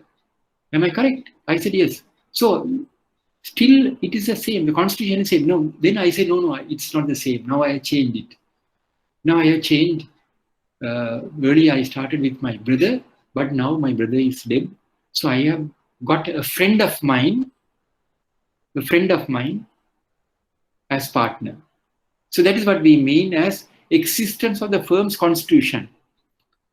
Then when I tell you that the earlier partnership is invalid, I have got a fresh one registered, then you will ask me to get a fresh registration. Then in addition to that, you will want a declaration from me and my friend confirming this is the current constitution and there is no change. So you want a confirmation. What happens is, most of the banks, they check from the current account whether there is a business registration. They take the business registration, go by that. No, you have to get a certification from the partners who have to confirm the existence of the firm's constitution. So they confirm, I hereby confirm the existence of the constitution of the firm and there is no change. So I confirm that. That confirmation is Very important. Once you get the confirmation, only you will proceed with the documentation. Business registration certificate should be certified by the partners, proprietors, confirming its existence. Now, supposing if it is a sole proprietorship, now I am the sole proprietor of a company, of a grocery shop. I am the sole proprietor. If I am the sole proprietor, same principle applies. You will ask me, sir, you are the sole proprietor. Yes. No change has taken place. I said, no, there is no change. So you are registered in 2005? Yes. Still you are the sole proprietor. I said, yes, I am the sole proprietor. Then you will want me to confirm no change has taken place. So I sign, I confirm, I hereby confirm I am the sole proprietor of this firm. No change has taken place. That certification is very important. So when you are granting facilities to a sole proprietorship or to a partnership, this certification is very important. Not the certification from the branch manager or the current account manager confirming there is no change. We want a certification from them. Why do we want the certification? Remember, the main reason is when you are granting facilities to sole proprietorship and partnership, after signing the documentation, and if there is any change in the partner, now see, I have signed as a sole proprietor, I have taken loan from your bank.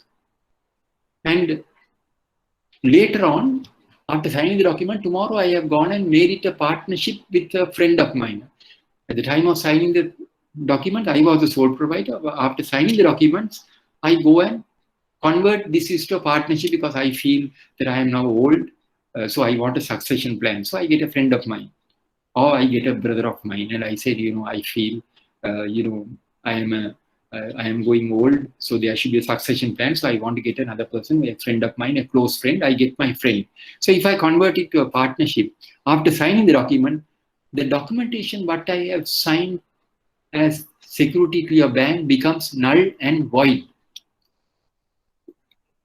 Any change in the constitution of the firm partnership will render the bank's secure documentation void and will expose the bank to greater risk. So remember, if a sole proprietor or a partnership, if they sign the documentation, and after signing the documentation, if they go and convert it, or if there's a change in the partnership, or if one partner dies and a new partner gets into a business, or if a sole proprietor converts into a partnership, then the documentation becomes null and void. Then you will ask me, you may be tempted to ask a question, then how do we track that?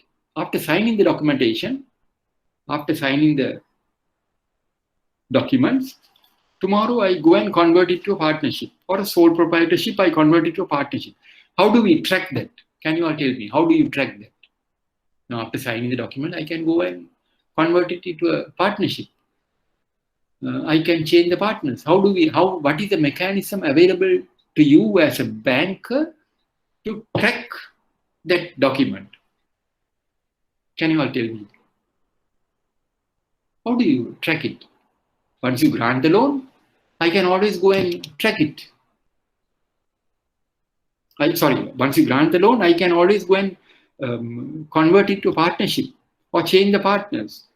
Sole proprietorship, I can change I can convert it into a partnership. How do you track it? What is the mechanism you have to ensure that such changes are intimated to you? How do you do that? Can you all tell me? According to your knowledge, think about it carefully. If you are in that situation, how do I track it? If the customer converts it to this, I have no control. Obviously, you have no control. Once the loan is granted, once the customer signs, he goes, takes a loan. But tomorrow I can convert it. Whatever changes, I have no control. But we have a precaution. We take a simple precaution. How do we take that? Can you all tell me? What is the precaution we take?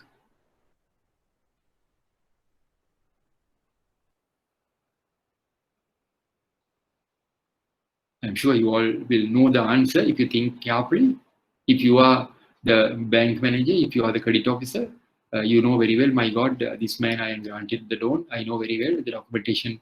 If he goes and converts it, the partnership, if there are changes in the partnership, one partner dies, new partners coming in, sole proprietorship, if he converts it into a partnership, there will be the documentation is invalid. So to overcome that eventuality, we have a precaution. We take some precaution. What is it? Is that joint and several liabilities? No, not joint and several liability. Not joint and several liability. We take a precaution.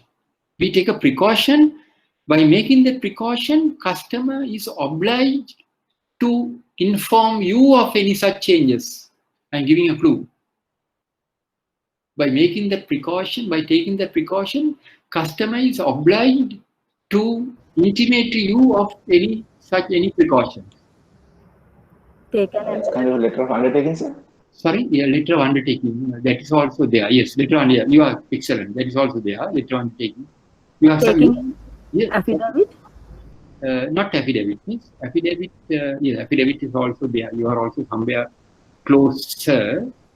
Affidavit, and you said letter of undertaking. So if you both Letter of indemnity? Yes, letter of indemnity is also there.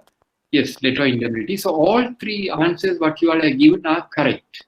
And this is in the letter of offer as well, no, once we getting the offer at this time is we are disclosing all the charges and this thing, and there is a clause incorporated, no? Right, yes, that's right. Very good, excellent. You gave the answer. You gave the answer. In the letter of offer, we are incorporating a clause. Any change to the constitution of the firm should be notified to the bank immediately.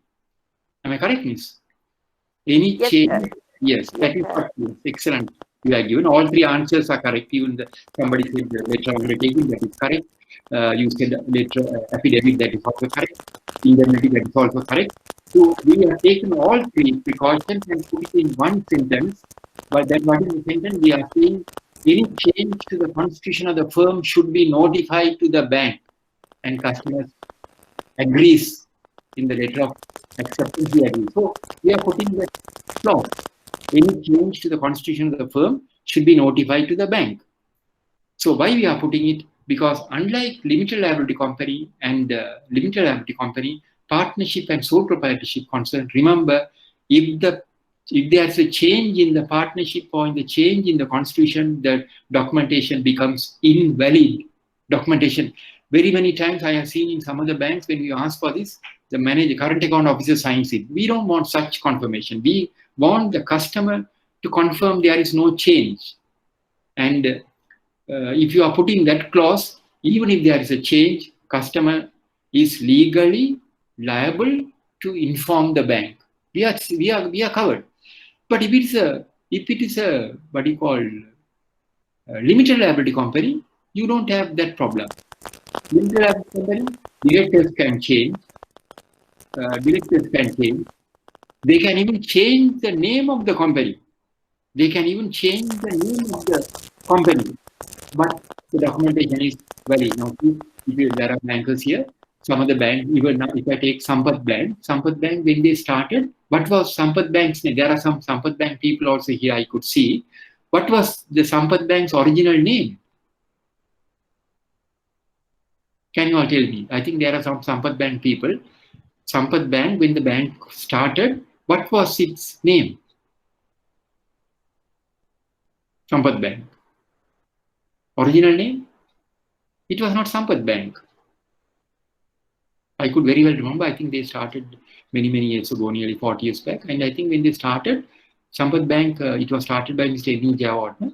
And the bank, when it started, it was not Sampath Bank. It was some other name. And I'm sure there are some Sampath Bank people also. We'll see whether you are in a position to. Yes. What is their name?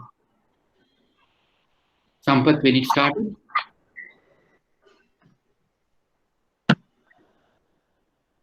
It was Investment and Credit Bank. What? Yes, that's right. Yes. Credit and Investment Bank. I think it was Credit and Investment Bank. Later it was changed to. Later it was going to Comfort Bank. So here, what I am trying to say is, as an example, banks, the limited liability company names can change. If you change the name, we have to insist on a document confirmation from the registrar of companies. Name change documentation. I think I can't remember the exact wording. Name change certification. Name change certification. We only require that. So limited liability companies, directors could change. What we call. They can even change the name of the company. But in partnership and sole propriety concern, if there is a change in the documentation, that and if there is a change in the what you call constitution of the firm, the documentation becomes invalid. That's why, that's the reason, as you correctly said, we are putting all three answers what you gave are correct. We are incorporating all three answers in one sentence, that is, any change to the document, any change of the constitution to the constitution of the firm should be notified to the bank immediately. Is it clear to you all? Is it clear? Yes. Right. So now we will move to the next one. This makes the certification a mandatory requirement. Now, facilities for clubs, associations, societies, and non-governmental organizations. Clubs, societies, and associations are not incorporated by an act of parliament. Hence, they exist for the sole purpose of carrying out non-commercial activities. These institutions are not legal entities and cannot be sued in their own name. They do not have the legal capacity to borrow on behalf of their entities. The appointed elected office bearers of these entities will be personally liable for any borrowings authorized by the Committee of Management. In other words, normally we don't grant any facilities for clubs, association, non-governmental organization. We grant facilities to them provided they give 100% cash security. 100% cash security. But here also, when you are granting facilities to clubs, societies, number one is we have to call for their constitution to see who are the people who are authorized to sign and borrow documentation, president or secretary or treasurer. Then we will ask for the last annual general meeting where the office bearers would have been elected. So to ascertain the people who are authorized to sign the documentation. But here again, we generally grant facilities only against 100% cash. We don't consider granting them any facility because the Committee of Management are not liable because they are only for a specified period. We can't hold them liable. Then mix up of securities. Now, if there's a whiteboard, I can explain to you all. What is this mix up of securities? What is relevant? Now, when you say mix up of securities, mortgage over immovable property obtained as security should not be mixed with other securities to cover any shortfall in the margin requirements. In other words, I have come to a bank for a loan of 10 million. I want a loan of 10 million against the mortgage of my property, which is valued at 20 million. I don't have a black whiteboard here. I come to a bank and say, sir, I have a property valued at 20 million. I want a loan of 10 million because you are granting 50%. So you have done the preliminary work, you have done the valuation from a professional valuer. The valuer has told you, sir, the property value is 15 million. So you are telling me, sir, your property, you said it's valued at 20 million. You say the property is valued at 20 million. But according to our bank valuer, it is valued at 15 million. So I say, no, but according to my assessment, it is 20 million. No, sir, but we have to go by our bank valuer's assessment. He says the property is valued at 15 million. So we can give you only 7.5 million, 50%. But I say, no, I want 10 million. No, sir, we can't give you 10 million. The reason is because your property is valued at 15 million. We can give you only 50% of that, comes to 7.5 million. But I am still insisting. I say, no, I want this 10 million for a particular business commitment. I'm going to start a new business or whatever. I want 10 million. 7.5 million is not worth. So give me 10 million. Then, as an alternate arrangement, You may ask me, sir, you have any other securities to offer to meet the shortfall? So there's a shortfall of 2.5 million. Do you have any other property? I said, no, I don't have any other property. The only property I am having, I am giving to you. But do you have any other thing you can give? So I am telling you, I have 5 million worth of stocks I am having because I am doing some business. I am having a textile shop. So I have textiles worth about, say, 8 to 9 million worth of textiles also I am having. Those are all movables. So can you take this can you execute a mortgage over these textiles, movables, high risk security, and give me 10 million? So in other words, property valued is 15 million, you are giving me 7.5, but I am insisting I want 10 million to meet the shortfall. I am offering a mortgage over movable stocks for 2.5 million. So you take that stocks and give me 10 million. You can't do that. If you do that, you are mixing the immovable security with other security, which is not allowed. Mortgage over immovable property obtained as security should not be mixed with other securities to cover any shortfall in the margin requirement. Mixing up of mortgage over immovable property securities with other movable securities will lead into legal complications under the Mortgage Act. So what is the remedy? You are telling me, no, we can't mix, sir. We are very sorry, we can't mix it. Because there are some legal complications which could arise. We have been told not to mix immovable property with movable to meet the shortfall. So what is the remedy? There's a remedy. What is the remedy? The remedy is, in such instances which compels the acceptance of such security, the facility should be segregated securities-wise without specifically mixing up with the immovable security. In other words, what will happen is, you will not mix the security. Now, if you take one loan, 10 million, security number 1, mortgage over immovable property. Security number 2, mortgage over movable security. If you do that, you are mixing up the securities.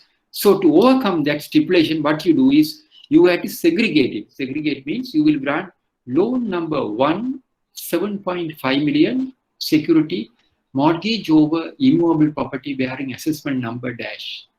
Loan number 2, 2.5 million, mortgage over stocks of textiles stored at dash for 2.5 million. So in other words, customer is getting 10 million. Customer wanted 10 million, you are giving him. But only thing is, you are separating it. Why? Because of the separation of the security. So in case you come across such situation, remember, you have to always separate the facility. If you ask the lawyers were telling, I could remember when we were at HMB, this was referred to lawyers. Lawyers even went an extra mile. They said, no, you have to open separate accounts. So that was not feasible. They were advising us to open separate accounts to cater to each facility. So that was not feasible, but we opened one account. But you have to separate the facility, differentiate the facility. Is it clear to you all? Is it clear? Yes. Right. Now, anyway, you have the luxury of revisiting this particular site. Dating of documents is very important. I don't have to tell you about the importance of dating when you are documentation. Always you have to ensure you date the document the day on which the document is signed, not on a day convenient to you or your typist or your banking assistant. Very many times people make this blunder. They get blank documents signed and put the date on a date which is convenient to you, because you are putting your documentation could be challenged, because the day which you put for your bad luck, if that particular customer was out of the country on that particular day, your document could be challenged. So always put the date on the very day the documentation is signed, because sometimes you may get blank documents signed, but ensure that you put the date the very day the documentation signed. That date you have to put it, very important. In witnessing a document, I explained to you all, witnessing a document is an important component in documentation, since in case of any dispute, the witness will be called upon to testify the authenticity of the document. All documents executed should be witnessed by at least 2 individuals.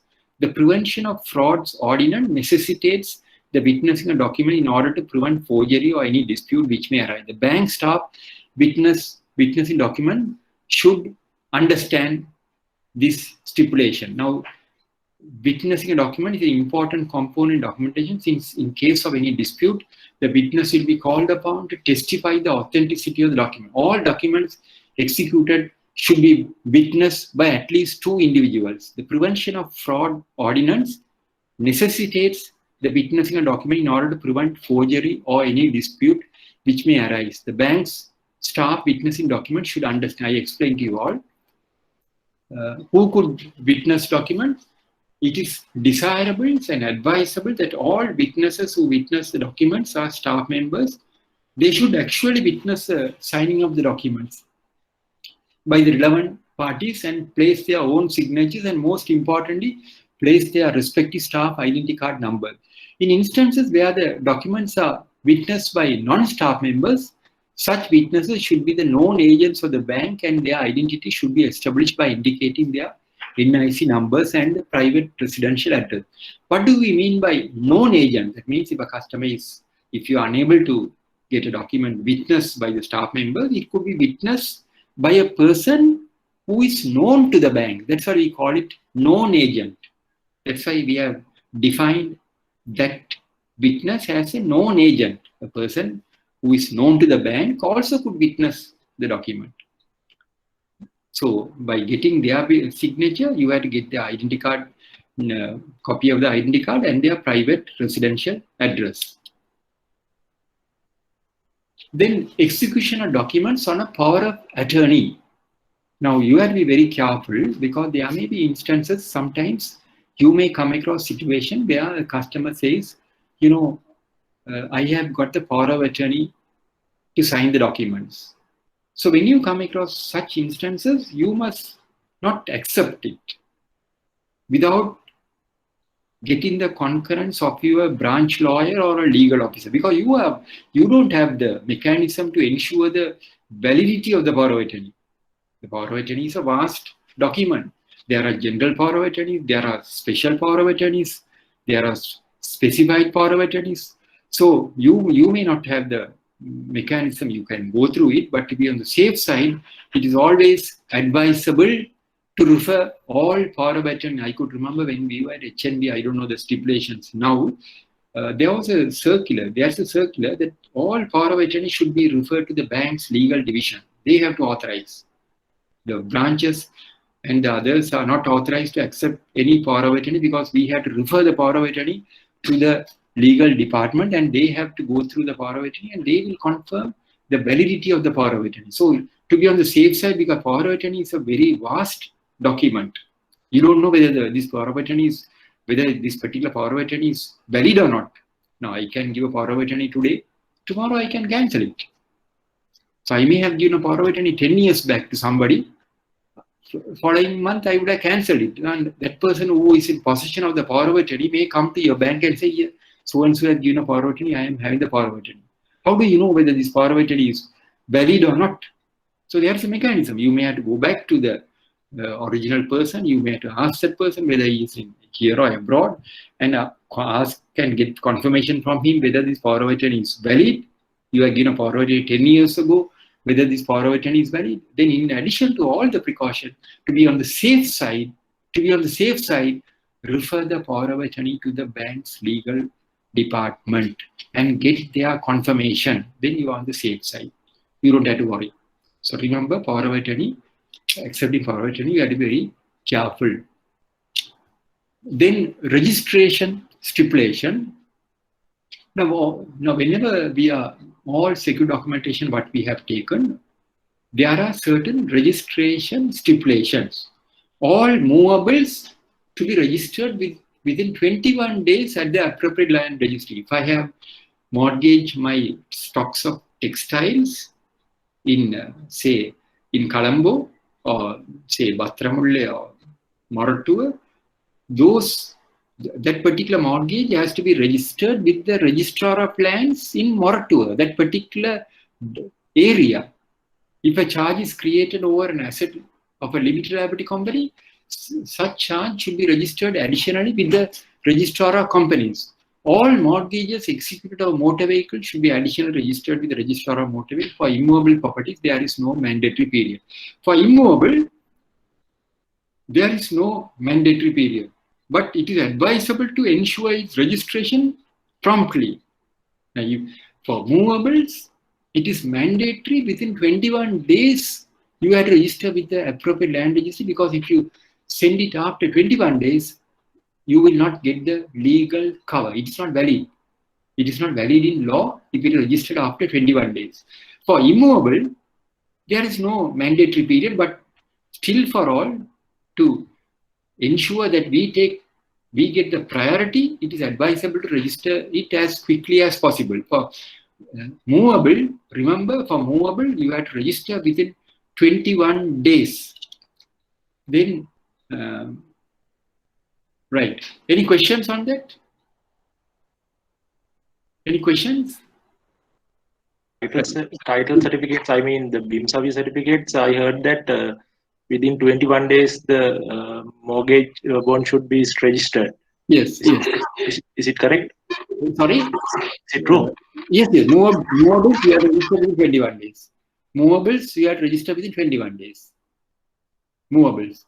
And immovable also, it is always advisable to register it as quickly as possible to avoid it, to get the priority.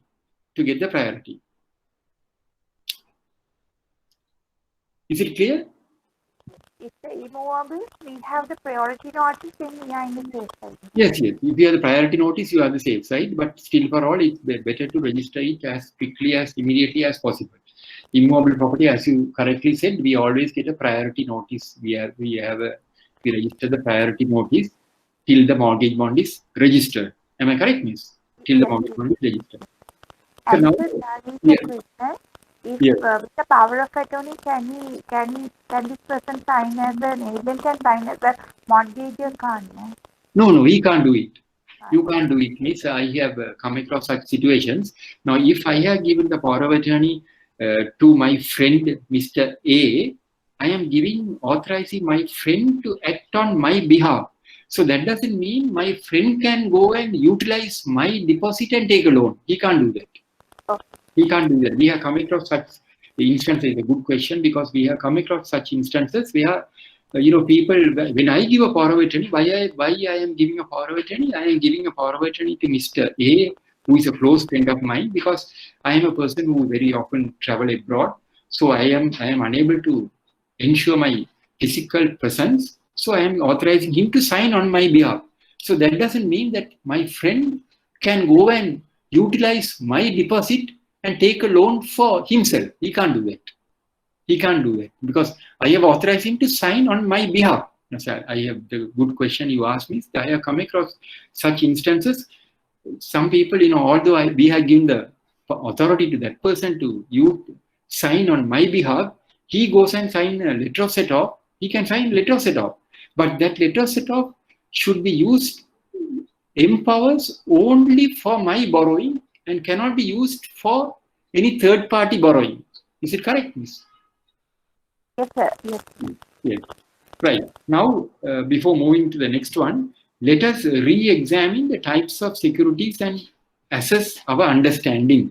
Now, I'm just going to take you back to all the previous slides just to refresh your memory. Now, see, in our original presentation, or at the initial stages, I told you all this is a menu card. Immovable, now this is a menu card. Now, by now, I am sure you would have got some understanding of the documentation. Am I correct? By now, you should have got some understanding. Now, different types of security generally accepted by the bank: immovable property, immovable machinery, movable assets, motor vehicles, stocks in trade, guarantee, corporate guarantee, life insurance policies, cash securities, marketable shares, gold, of course, it's a simple, then the primary demand function note. So all these securities I have explained to you all, and on all these securities, there is an element of risk. Am I correct? I have explained to you all the mitigating techniques. So if you go through my presentation very carefully, I don't think you will have any problem. I have explained to you all. Now, all these are the securities which have been authorized. Now, what do you mean by corporate guarantee? I think I have not explained corporate guarantee. When you say corporate guarantee, it's a guarantee given by a limited liability company. That is what is called a corporate guarantee. If a limited liability company, let us assume a corporate entity, John Kills, if they are signing as a guarantor for a customer's loan, that guarantee is defined as a corporate guarantee.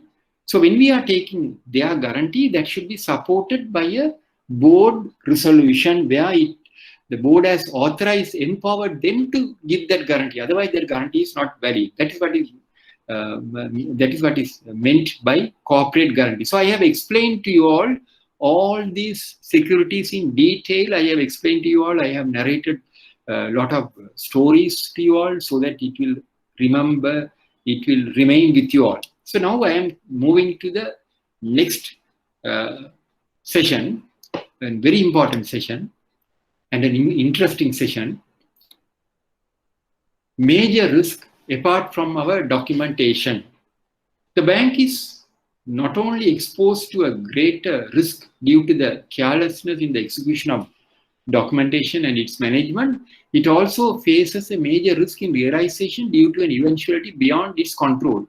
This could arise unexpectedly and could take us by surprise without any prior warning notice due to the natural and man-made calamity. To overcome this risk, the bank depends on insurance and takes comfort under the umbrella of insurance. Now see, all these, the presentations, slides which I have showed you all are, the mitigating techniques, the problems which you will encounter in taking effective documentation. All these are under your control. All these could be effectively managed by you if you exercise your responsibilities with professionalism, with due care, because all these are under your control. But this particular aspect is beyond your control. This is beyond your control. What is this? When I say beyond your control, now see, fire in Peta destroys shopping complex. This is also in Peta, just next to Titus stores. There was a major fire. Fire destroys shoe factory. Fire at Unity Plaza. Fire at Maharagama. Fire at Panchikavatta. Fire at Keralapitiya. Fire at Apico. Reckless driving causes over 9,000 car accident. No limit building destroyed by 17 shops burned in Mavanala. Clothing factory in flames. Hamidiya's factory in Borupana, Ratmanana. Then can you all tell me, Colombo people will be in a position to identify this? Can you all tell me where is this? People who are in Colombo? A well-known shopping complex.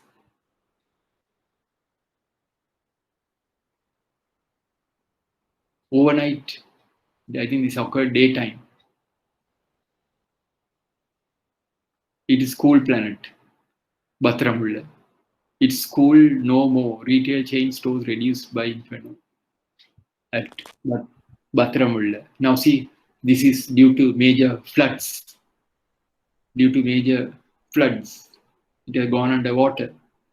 Now again, this is also another shopping complex, underwater.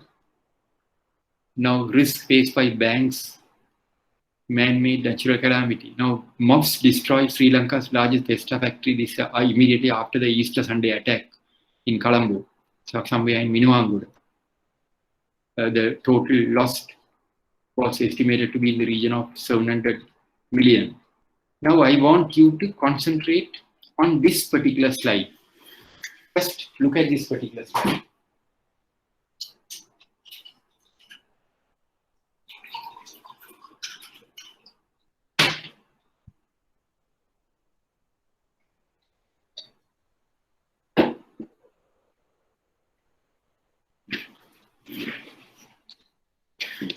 Now this particular slide will be an eye-opener for all of you all. Here again, no limit. This was published in the papers. No Limit building destroyed by fire in Panadura. This particular building is owned by No Limit. They have incurred a loss of 300 million because this particular building was damaged by mob violence. Now again, this particular building also No Limit. It went underwater due to a major flood. Can you all tell me where it is? It is somewhere outstation. I don't know whether there are any participants from this area. This is from Ratnapura. No Limit Ratnapura. Now you could see these two are beyond your control. Am I correct? This is beyond your control.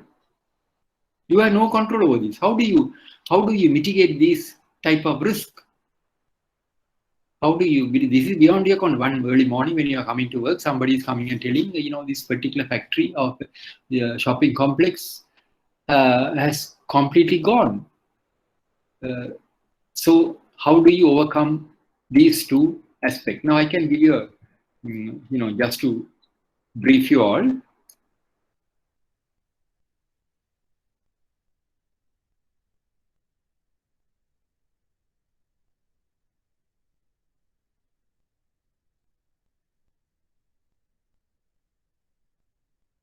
Now, importance of insurance. To overcome this risk, we take comfort under an umbrella called insurance. This is an umbrella which could be purchased only when there is no rain and under excellent weather conditions. Bankers should at all times be in possession of this umbrella to protect them from any eventuality. This umbrella gives us peace of mind. Now, this is insurance. In other words, this is an umbrella. Importance of insurance. Insurance is an umbrella which a banker should possess at all times. This umbrella cannot be purchased during rainy days. It could be purchased only when there is sunshine. It is absolutely essential on every asset on which the bank has an interest is adequately insured in the joint names of the bank and the borrower. Bank has a legal interest if the asset is mortgaged. All bankers should remember that fire. Now, this is very important for you all to remember. All bankers should remember that fire destruction in various forms could arise anywhere, anytime, without any warning or advance notice. Hence, we have to be ready to face this eventuality. What is insurance? It is an indemnity assurance against an uncertain, unpredictable occurrence of future calamity, which is beyond anybody's control. We have no control over this. Now, I can give you I want to narrate a nice story that will enlighten you all. When I was at HNB, listen to this very carefully because, this particular story which I am going to narrate, it's a true story. It's a true story. Some years back, about 4 or 5 years back, I was invited by one of the banks because I used to go to various banks to conduct sessions, and I go there. I have gone outstation also. So I conduct lectures at Central Bank. I have even gone to Central Bank Kilnochi to conduct a full day session. Various banks I have gone. So my program, all these lectures are, conducted with, one full day is allocated for it. And one of the banks which invited me to conduct a program, they told me, the manager, the head of training told me, so for tomorrow's program, our managing director, CEO, also will be coming after lunch. For the afternoon session, the gentleman, the head of training told me, their MD, CEO also will be coming for the session, afternoon session. So that naturally, I was also a bit taken back because when I asked why you are MD and CEO, he said, no, our MD said that he also wants to come for your session, but anyway, he will be coming after lunch. So then after lunch, then after tea time, when I was making this presentation, I was about to share this story with the audience. I saw that bank's MD, I don't want to mention the name, he walked in the auditorium. So when I saw him and I greeted, he just put a sign and he said, no, you continue. And he just sat behind. Then he was listening to the story. And after listening to the story, he came and had a chat with me. I'll tell you what he spoke to me. What is the story? When I was at HNB, I was in charge of a big portfolio. One evening after work, at about 6 o'clock after work, I was driving home. When I was driving home, my car radio was on. You listen to this very carefully. My car radio was on. And I was listening to SFM, news in brief. So there was a news item. They said a factory in Ekala, Jaila is on fire. And they mentioned the name of the factory, the name of the owners. It's a Korean factory. So the name, they didn't repeat the news. The name sounded something like our customer, but unfortunately they didn't repeat the name. And that was the time these mobile phones were introduced, and that was the time when mobile phones went up to 1 lakh. You always know when the mobiles were introduced. Initially, it was 1 lakh. One of my staff member had a mobile. He used to bring it. This thing, rich family, but I didn't have a mobile. So only a handful of people had mobile. So when I heard this news item, I was a bit concerned because it sounded something like our customer. Then I came home, I drove, and when I reached home, there was a message for me from our senior DGM. He has given a call and told my wife. He asked for me and he has told her, as soon as he comes, tell him to contact. My God. When I got the news, I thought, must be our customer. Then immediately I contacted him on his mobile. He had a mobile. I contacted him on his mobile. When I contacted him on his mobile, I said, boss, you wanted me to speak? He said, yes. Did you hear the news? I asked, what is this news, boss? He said, no, this factory at Ekala, so-and-so, their factory is on fire. And he said, I am on my way to Ekala. This was at about 6:45. He said, I am on my way to Ekala. Then he was more or less shivering. And he immediately asked me, Economic Puta. These are the words he said, Economic Puta. Not that. What about the insurance? I said, we have the insurance. Are you sure? I said, yes. Then he asked me, is the insurance in force? I said, yes, boss. You are sure, no? He repeatedly asked me, you are sure? I said, yes, it's in force. Okay, thank you. I'll speak to you tomorrow. But I gave the confirmation. Now, supposing if I am asking you, I know there are some branch managers, there are some credit officers. If one of your MD gives a call and asks you, what is the answer you will give? Can you all tell me, the people who are branch managers and all? If your MD or CEO gives a call and asks, if you have faced a similar situation, what is the answer you will give? What's the answer you will give? Here, remember the loss was 1 billion, not million, 1 billion. What's the answer you will give?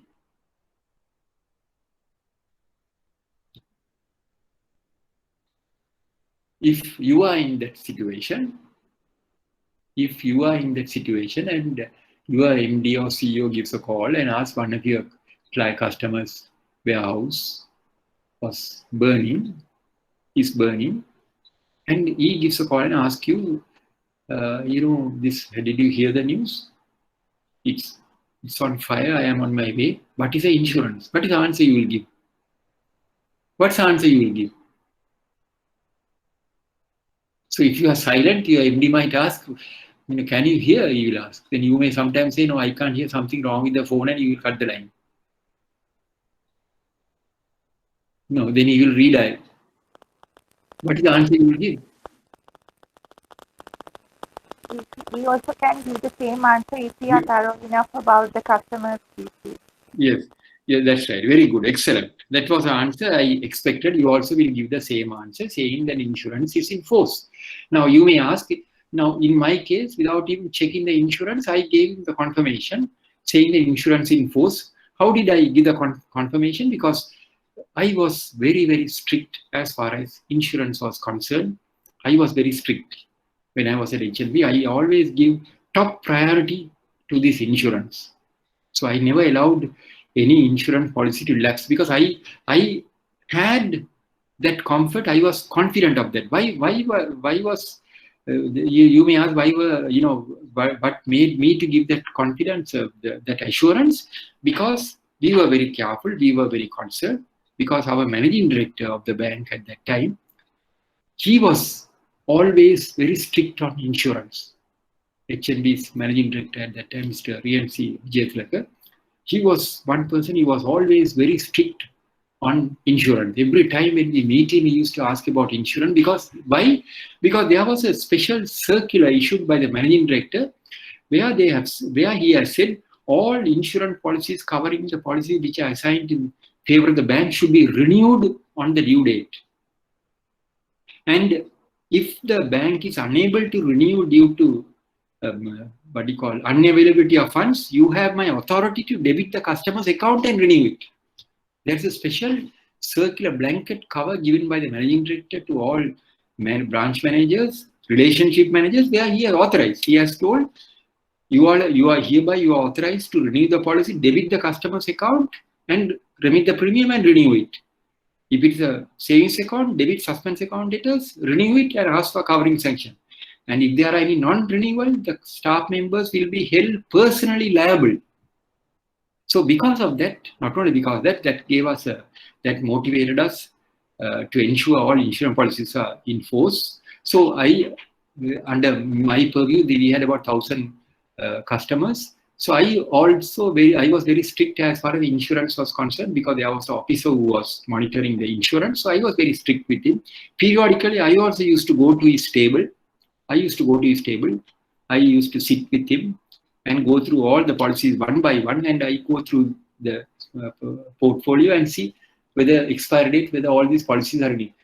We may come across situation in certain instances, some policies are not renewed, expired. Then I ask for explanation from him. He will say, no boss, I have already remitted the premium. I am waiting for confirmation, endorsement. Here is the documentation. So that was the effective control we had. And we were renewing the policies 1 month before the expiry date. So because of this internal mechanism in place, I was able to give the confirmation. But my responsibility did not end there. Then after giving the confirmation, this is a true story in this particular MD also listening that banks.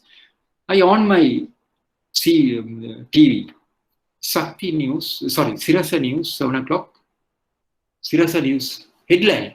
They were showing live pictures of this factory was shown where it was burning. And then when I saw that, immediately I contacted my officer who was directly in charge. He didn't have a mobile. That was the time where most of the people didn't have mobile. His wife said, boss, he has gone out. He has not come. So I told her, as soon as he comes, tell him to contact me. Then 8 o'clock, Shakti News I put. Shakti News also, headline. Again, I contacted my officer, till this man has not come. 10 o'clock, at that time, English news was at 10 o'clock, same story. Finally, 11:30, this boy contacted me. He has gone somewhere and he contacted me and asked me, boss, you have given me a call. Why, boss? I said, did you hear the news? He said, no, I said, no, this particular factory is on fire. Then he said, after the boss. Then I asked economy, what about the insurance? He said, boss, insurance renewing. I said, are you sure? He said, yes, because I know he would have renewed it because I was very strict. Then I asked, are you sure? Boss, don't worry, boss. You sleep well, insurance is renewed. But I couldn't sleep. Honestly, I couldn't sleep. Early morning, 6:30, I left home, went to the bank, and I went to my department. While I was going to my department, my senior DGM International, because he had just heard about it and he couldn't contact me, I saw him running into our department in search of me. Yeah, true story. Then he was running and going into our department. Then as I was going, some of my staff members, girls, he was asking, where is boss? Then they said, boss, he is coming. Then he asked, I heard about it. Then he asked me, what about the insurance? I said, insurance is renewed, boss. He asked me, is it in force? I said, yes, you don't have to worry. Then I came and sat. I was waiting for my officer. Then I saw my officer walked in. And then I told him, now you said you are renewed. I want to see the documents. Then I said, no, there's no time for you to go to the washroom and organize yourself. Otherwise, my heart will stop. I want to check on it. Then all three of us, he and the other key holder lady, all three of us went to the vault. Then this boy took the policy endorsement. 3 days before the fire, we have renewed the policy. Then 1 billion lost, not million, 1 billion. This is a true story. Then I came back, I thanked him, congratulated him, thanked him, and came and sat. What happened? 8:45, I am getting a call from the MD's office, Managing Director's office. It's a true story. She gave a call and said, Mr. Rajanan, there's a fax coming from the Managing Director. He wants you to reply this fax by return fax. I went to the fax machine, addressed to me. He has put the caption, name of the customer. Please furnish the undernoted information by return fax. Name of the customer, date of the policy, amount of the policy, risk covered, location, amount of premium, address of location, whether it is assigned, when was the premium paid, and most importantly, whether the policy is in force. It didn't take 5 minutes for me to reply.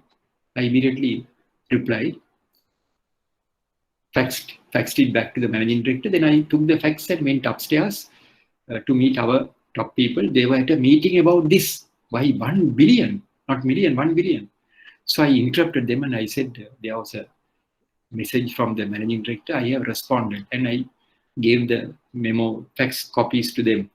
Both my senior DGMs got up from their seat and congratulated me. I said, congratulations. You have saved the skins of all of us. These are the words they told me, which still lingers in my mind. They said, you have saved the skins of all of us. You know, supposing if we have not renewed the policy, the loss to the bank would have been 2 billion. Why 2 billion? We would have lost 1 billion worth of stocks. At the same time, customer could have sued the bank because if the policy is assigned in our favor, we have an insurable right. If the policy is assigned in our favor, if the customer has not renewed, we have to renew it. So it was, we have an insurable right. So this episode which I narrated to you, just to tell you all, enlighten to you all the importance of insurance. Insurance gives peace of mind to the banker because you have to always ensure insurance during the election time and all. You have to go the extra mile and ensure that all policies are renewed prior to the elections.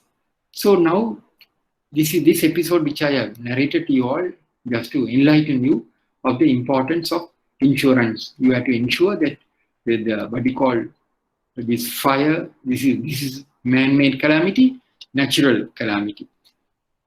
Now coming back to the same topic, important aspects to check on insurance policy.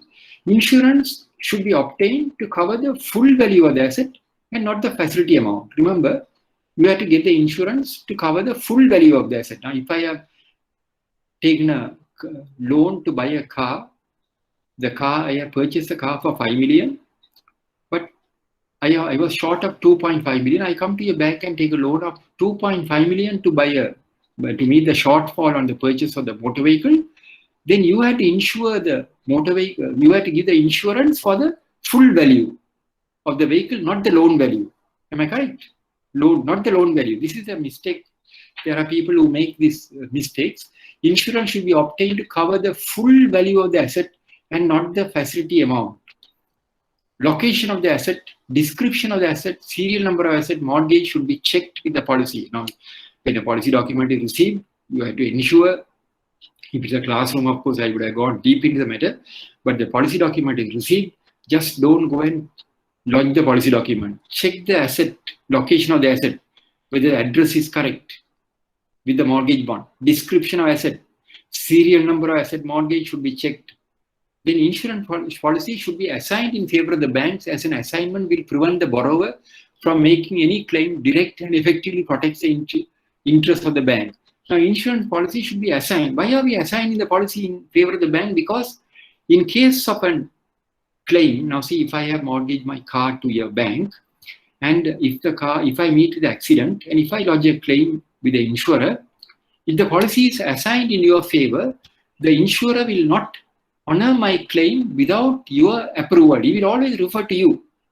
He will always refer to you because policy is assigned. That's the reason why we always insist the policy should be assigned in favor of the bank, as an assignment will prevent the borrower from making any claim direct and effectively protects the interests of the bank. Effective machinery should be in place to ensure the policies are renewed on time and are in force at all times. Now see, effective machinery, you have to ensure you have effective machinery to ensure the policies are renewed on time and are in force. Now I can give you another good example. There was a customer when we were at HNB, a difficult customer. This particular customer is he was a very, very difficult customer, very difficult to talk to him, but he was highly politically connected. So we couldn't even talk to him also, very rude and very difficult customer. This customer took a loan went bad. His loan went bad. And what happened? He has mortgaged his house somewhere in Colombo 7. And his insurance covering the building house was due for renewal. And we have authority to debit his account and renew the policy because our MDS, there's a blanket cover as per circular instructions. We can debit the account and renew the policy. But as a matter of courtesy, we wanted to inform the customer. And when one of my staff member girl gave a call to this customer and told the customer, you have no money in your account, we are going to renew the policy because you have mortgaged the house, the premium comes to about 5,400 or something. The customer, he got annoyed and he has blasted my staff member. He scolded the staff member and said, don't renew the policy because I am staying in Colombo 7. And he has told my staff member, you are mad, your boss is also mad because I am in Colombo 7. Terrorists are not going to come and attack us in Colombo 7. Ogulanta pissu, he said. And this girl told me. Then I gave a call to this customer, just as a matter of courtesy. I told him, explained to him, but he was adamant. He said, no, don't renew it. I'm not going to pay it. But we renewed it. What happened? 1 week after we renewed the policy, the JOC bomb blast, Joint Operation Command at Flower Road, was attacked. Ladies' College was also attacked. They also suffered. So part of their building came under this thing, under the explosion.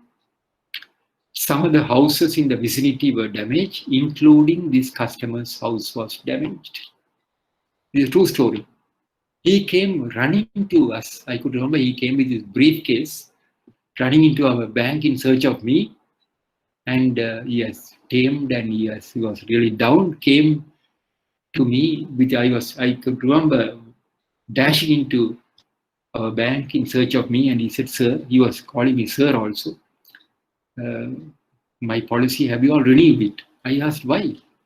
He said, no, my house also gone.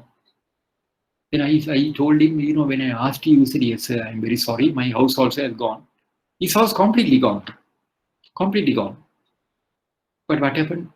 We lost the claim, got the full claim from Selinco Insurance. We didn't pay him a cent. Our management said, don't pay him a cent, recover the loan in full. We settled the loan, we recovered the loan in full. Why? Because he was a very hardcore customer. So just imagine, this true episode which I narrated to you all is a good eye-opener for us, because banks are depending on insurer to give us that particular comfort which is beyond our control. Now, building insurance and land value. The insurance cover on building located within the property mortgage should be obtained to cover the full value of the building as per recommendation of the bank valuer. Accepting the building insurance in consideration of the value of the building is not prudent, since the bank should not only ensure the safety of its exposure, it has an obligation to ensure the borrower is in a position to restore to the original status which prevailed prior to the calamity. It's always recommended to get the insurance covering the building to its full value. Even if your land value is adequate to cover your exposure, it is always important for you to ensure the building is also insured. Why?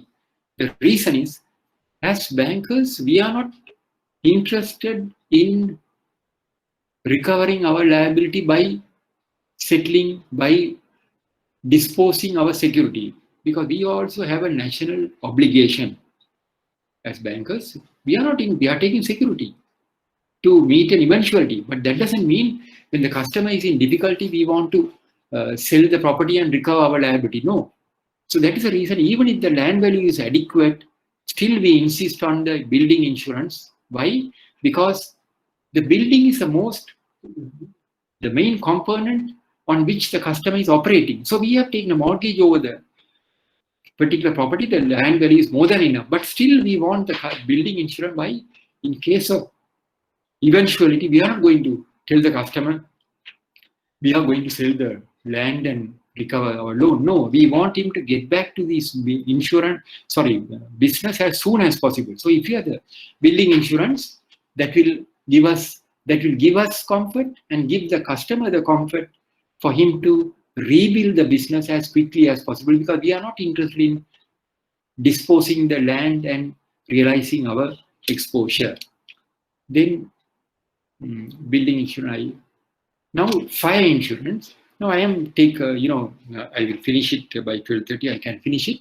Fire insurance.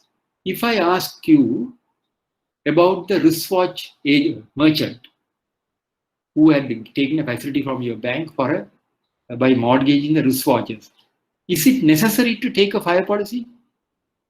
Yes or no? The wristwatch. Yes. Yes, fire policy is a must. Why? Because in case of a fire, the entire wristwatches could be destroyed. Is it necessary to get a burglary policy? Yes or no? Is it necessary? Yes, burglary policy also is a must. Why? Because the entire wristwatches could be dumped in a suitcase and removed. So remember, on every asset on which the bank has an interest or charge should be adequately insured accordingly. Fire insurance cover is an absolute necessity, and this should not be waived off under any circumstances. This risk is beyond the control of us, since we cannot predict an impending calamity. Fire insurance is beyond our control. Burglary insurance. Now, burglary insurance also uses wristwatches. Burglary insurance is a must. Now, if I ask you, House of Passions, I am sure most of you all would have gone to House of Passions at Borrell. They have put up a massive building, 5-storied or 6-storied building, House of Passions. House of Passions, if they have taken a loan from your bank, fire insurance, is it necessary? Fire insurance? House of Passions? Yes. Burglary insurance, is it necessary? House of Passions? Burglary insurance, is it necessary? Yes. Yes, technically, burglary insurance also is a necessity, because fire insurance necessary.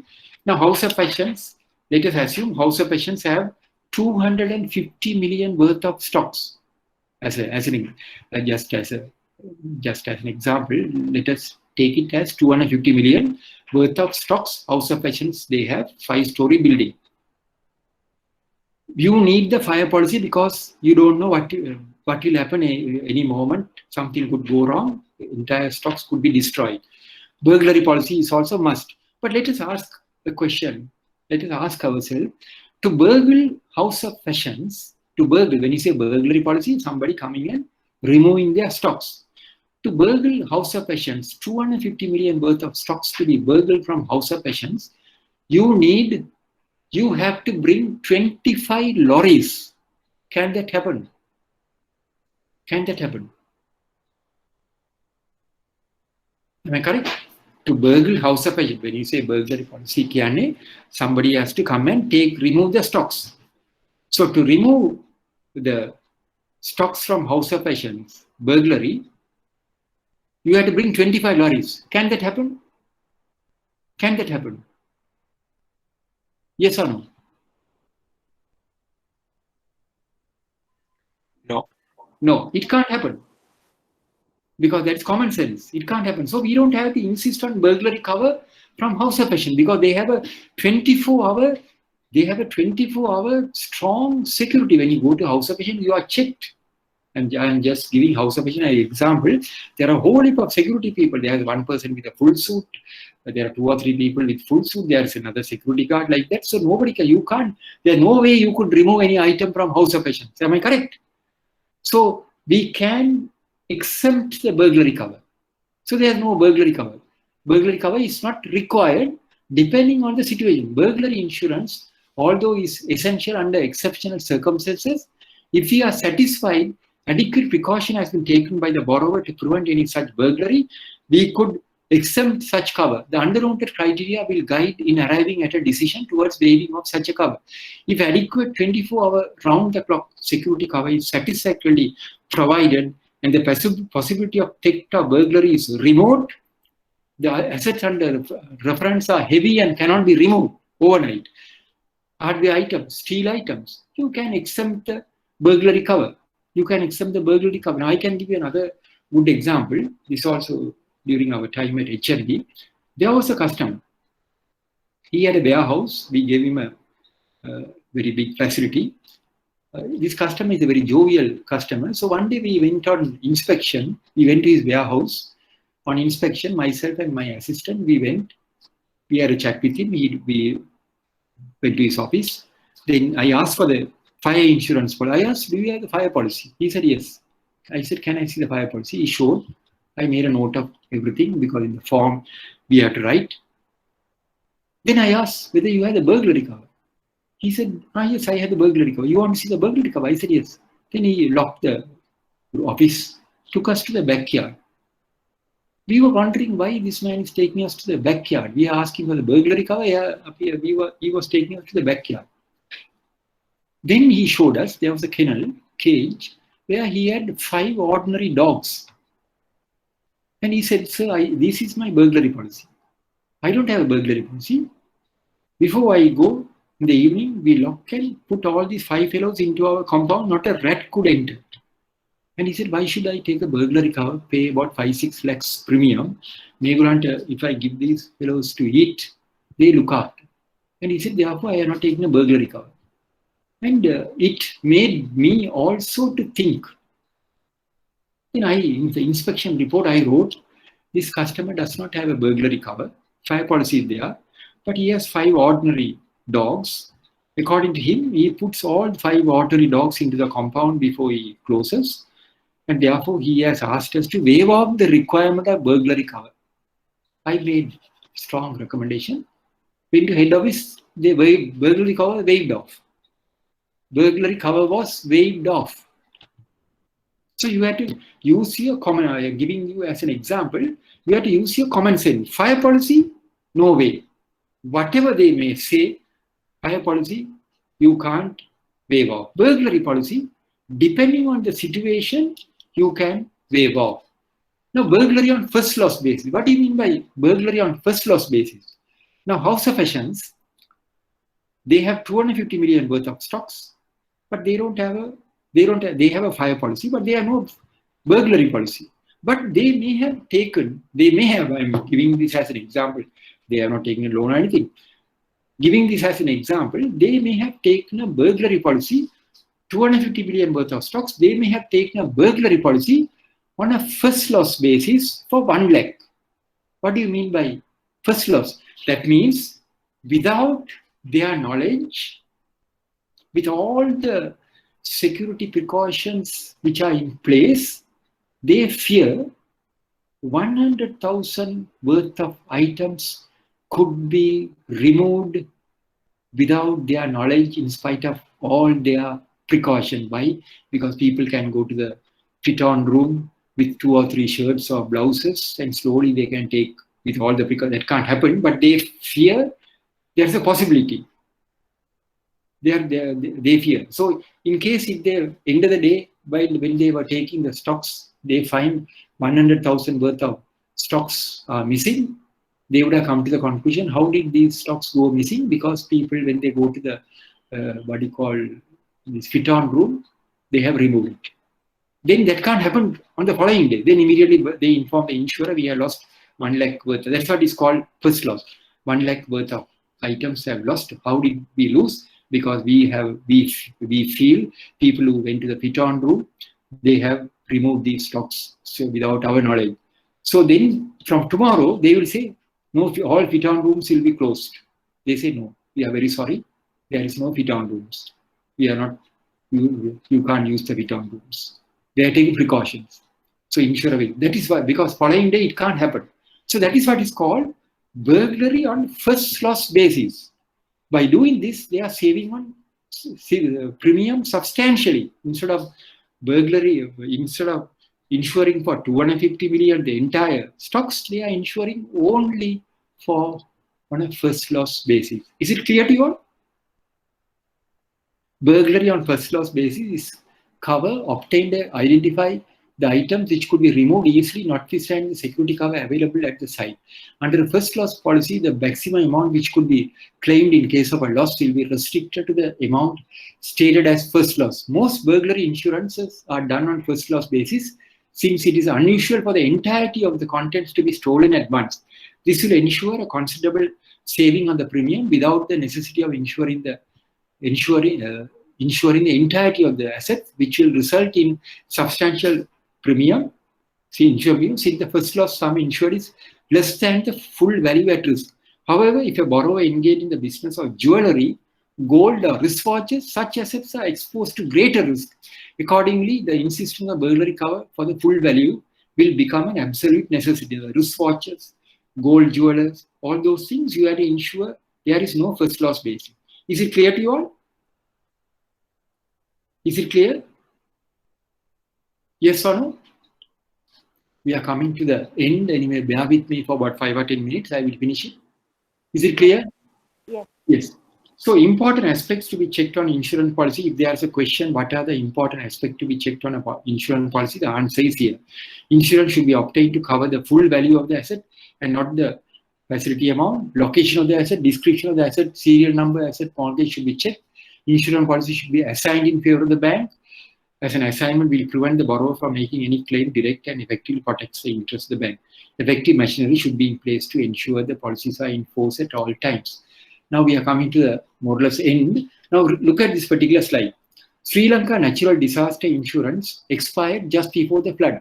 The National Insurance Trust Fund of Sri Lanka failed to sign the reinsurance arrangement covering their policy, which was due for renewal 2 months prior to the floods and landslides in the country in 2017. According to the Disaster Management Center, DMC, the floods in 2017 in Sri Lanka, listen to this very carefully, very interesting. Sri Lanka damaged 2,788 homes, with a further 18,413 houses being partially damaged. The adverse weather condition impacted 14 districts across the country, and a total of 683 people were displaced. Under the National Natural Disaster Emergency Relief Insurance Scheme, introduced in April 2016, the Sri Lankan government announced compensation up to 2.5 million for a fully damaged or partially damaged house. Billions of rupees have to be paid as compensation. However, this is very important. However, failure to sign the reinsurance agreement and renewal of the insurance premium, which expired in 2017, means the NITA will have to utilize its own reserve funds to pay the compensation. We have enough money. There will be a dip in our profit, but it will not affect our profitability, said an official. That means policy expired in 2017. They have not renewed it. The National Insurance Policy Disaster Emergency Relief Insurance Scheme, there was a policy. These people have not renewed the policy. As a result of that, before they could renew the policy, there was a flood. Now they had to pay from their own money. If a bank has encountered such a situation due to the carelessness of the bankers in renewing the policy, the consequences will be disastrous. This is a good lesson for all bankers to ensure utmost priority is given to the aspect of insurance covering all assets on which we have an interest. Now we have come to the end of the session. Management and operation aspects of securities. These are some of the important aspects which you have to monitor. All secure documents obtained should be held under the dual count of the bank. management, security lodgement register, which takes control of documents, should be maintained under dual control. Temporary out register, these are some of the registers. Now, stock register, insurance register. Now we have serious consequences faced by the banks due to lapses in documentation. What are the consequences? Unable to realize our advance in case of an eventuality, unforeseen circumstances, protracted legal action, interest income being deprived, loss of profitability, additional expenditure to the bank on the facility being transferred to NPA, legal action, prospector losing the legal action which could result in the advance being written off. Now, we are coming to we have more or less come to the end of the session, but now this is the last slide. I want you to concentrate on this slide and read it with me. Read it with the importance of documentation. Once a banker was traveling by train, listen to the story very carefully.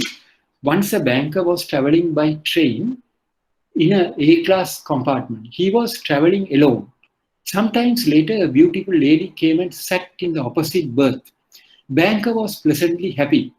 The lady kept smiling at him. This made the banker even happier. The banker was bubbling with joy. She then leaned towards him and whispered in his ear, "Hand over all your valuables, cash, cards, mobile phones to me, else I will shout and tell everybody that you are harassing and misbehaving with me." The banker stared blankly at her.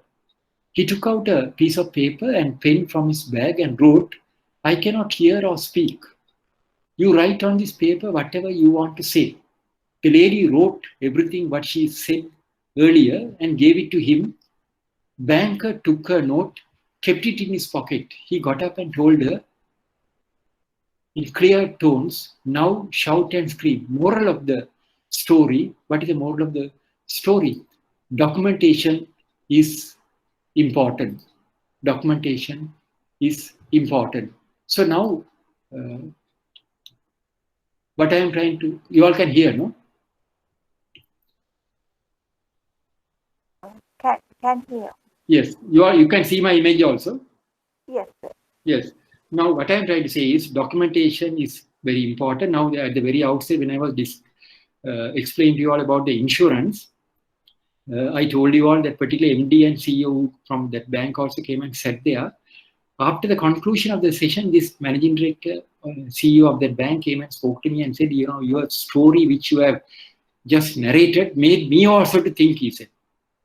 Made me also to think, and he said, "Now tomorrow I am going to send a special circular to all my branch managers, relationship managers, asking them to confirm," because he told me this story made me also to think. He said, "I also don't know whether the policies are in force at our bank, but tomorrow I am going to send a circular." So this is a very important the story which I shared. Now I think I have covered everything. Now just to give you a brief, now in my initial session, you all can see the image of this book. Can you see this image? Yes, sir. Yes. Now this is the book which I told you at the very outset. I have released a book, Techniques of Securities for Bank Lending. This book is available at, everything what I have said is available in the book. In addition to that, there is a chapter on the life and times of a banker. Everything is in this book. This book I have published. It's available at the IBSL. It is 1,000 rupees. If you are interested, you can purchase it. But I must tell you all sale proceeds goes to the Sri Lanka Cancer Society. The money doesn't come to me. So the people who are in outstation, you can even give a call to IBSL, the manager, IBSL bookshop. Make a note of the name.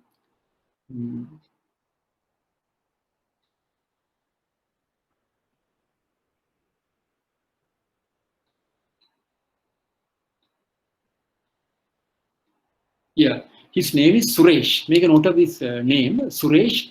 His number is 071 913 3429. 071 913 3429. He is one Mr. Suresh. He is the person officer in charge of the IBSL bookshop. So if you are interested in purchasing, the people who are in outstation because of the lockdown and all, you can always give a call to this gentleman. I don't know the mechanism, but it's a mechanism he has. He may help you all to get, you can get down a book. He might even post it by registered post or whatever it is. You can, if you are interested. So I would recommend you to buy this book, because all what I have said is available in the book. So today, now we have come to the end of the session. So how was the session today? How was the session? Interesting, sir, very knowledgeable. Yes. So now next week we will be having the final session. Next week I am going to touch on letters of bank, letters of guarantee. We will be uploading the handouts into the system. So next week will be a very important session. I will be touching on letters of bank guarantee. In addition to that, I will also discuss past papers. I will upload it into the system. So if you have any clarification, questions, explanation what you require, you can use the next session, which we will devote for that. So if you have any question before I wind up?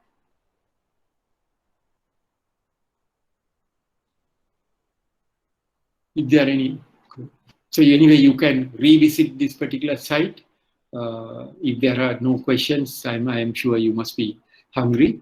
So enjoy your lunch, stay safe, and stay blessed, and God bless you all. Thank you very much. Thank you.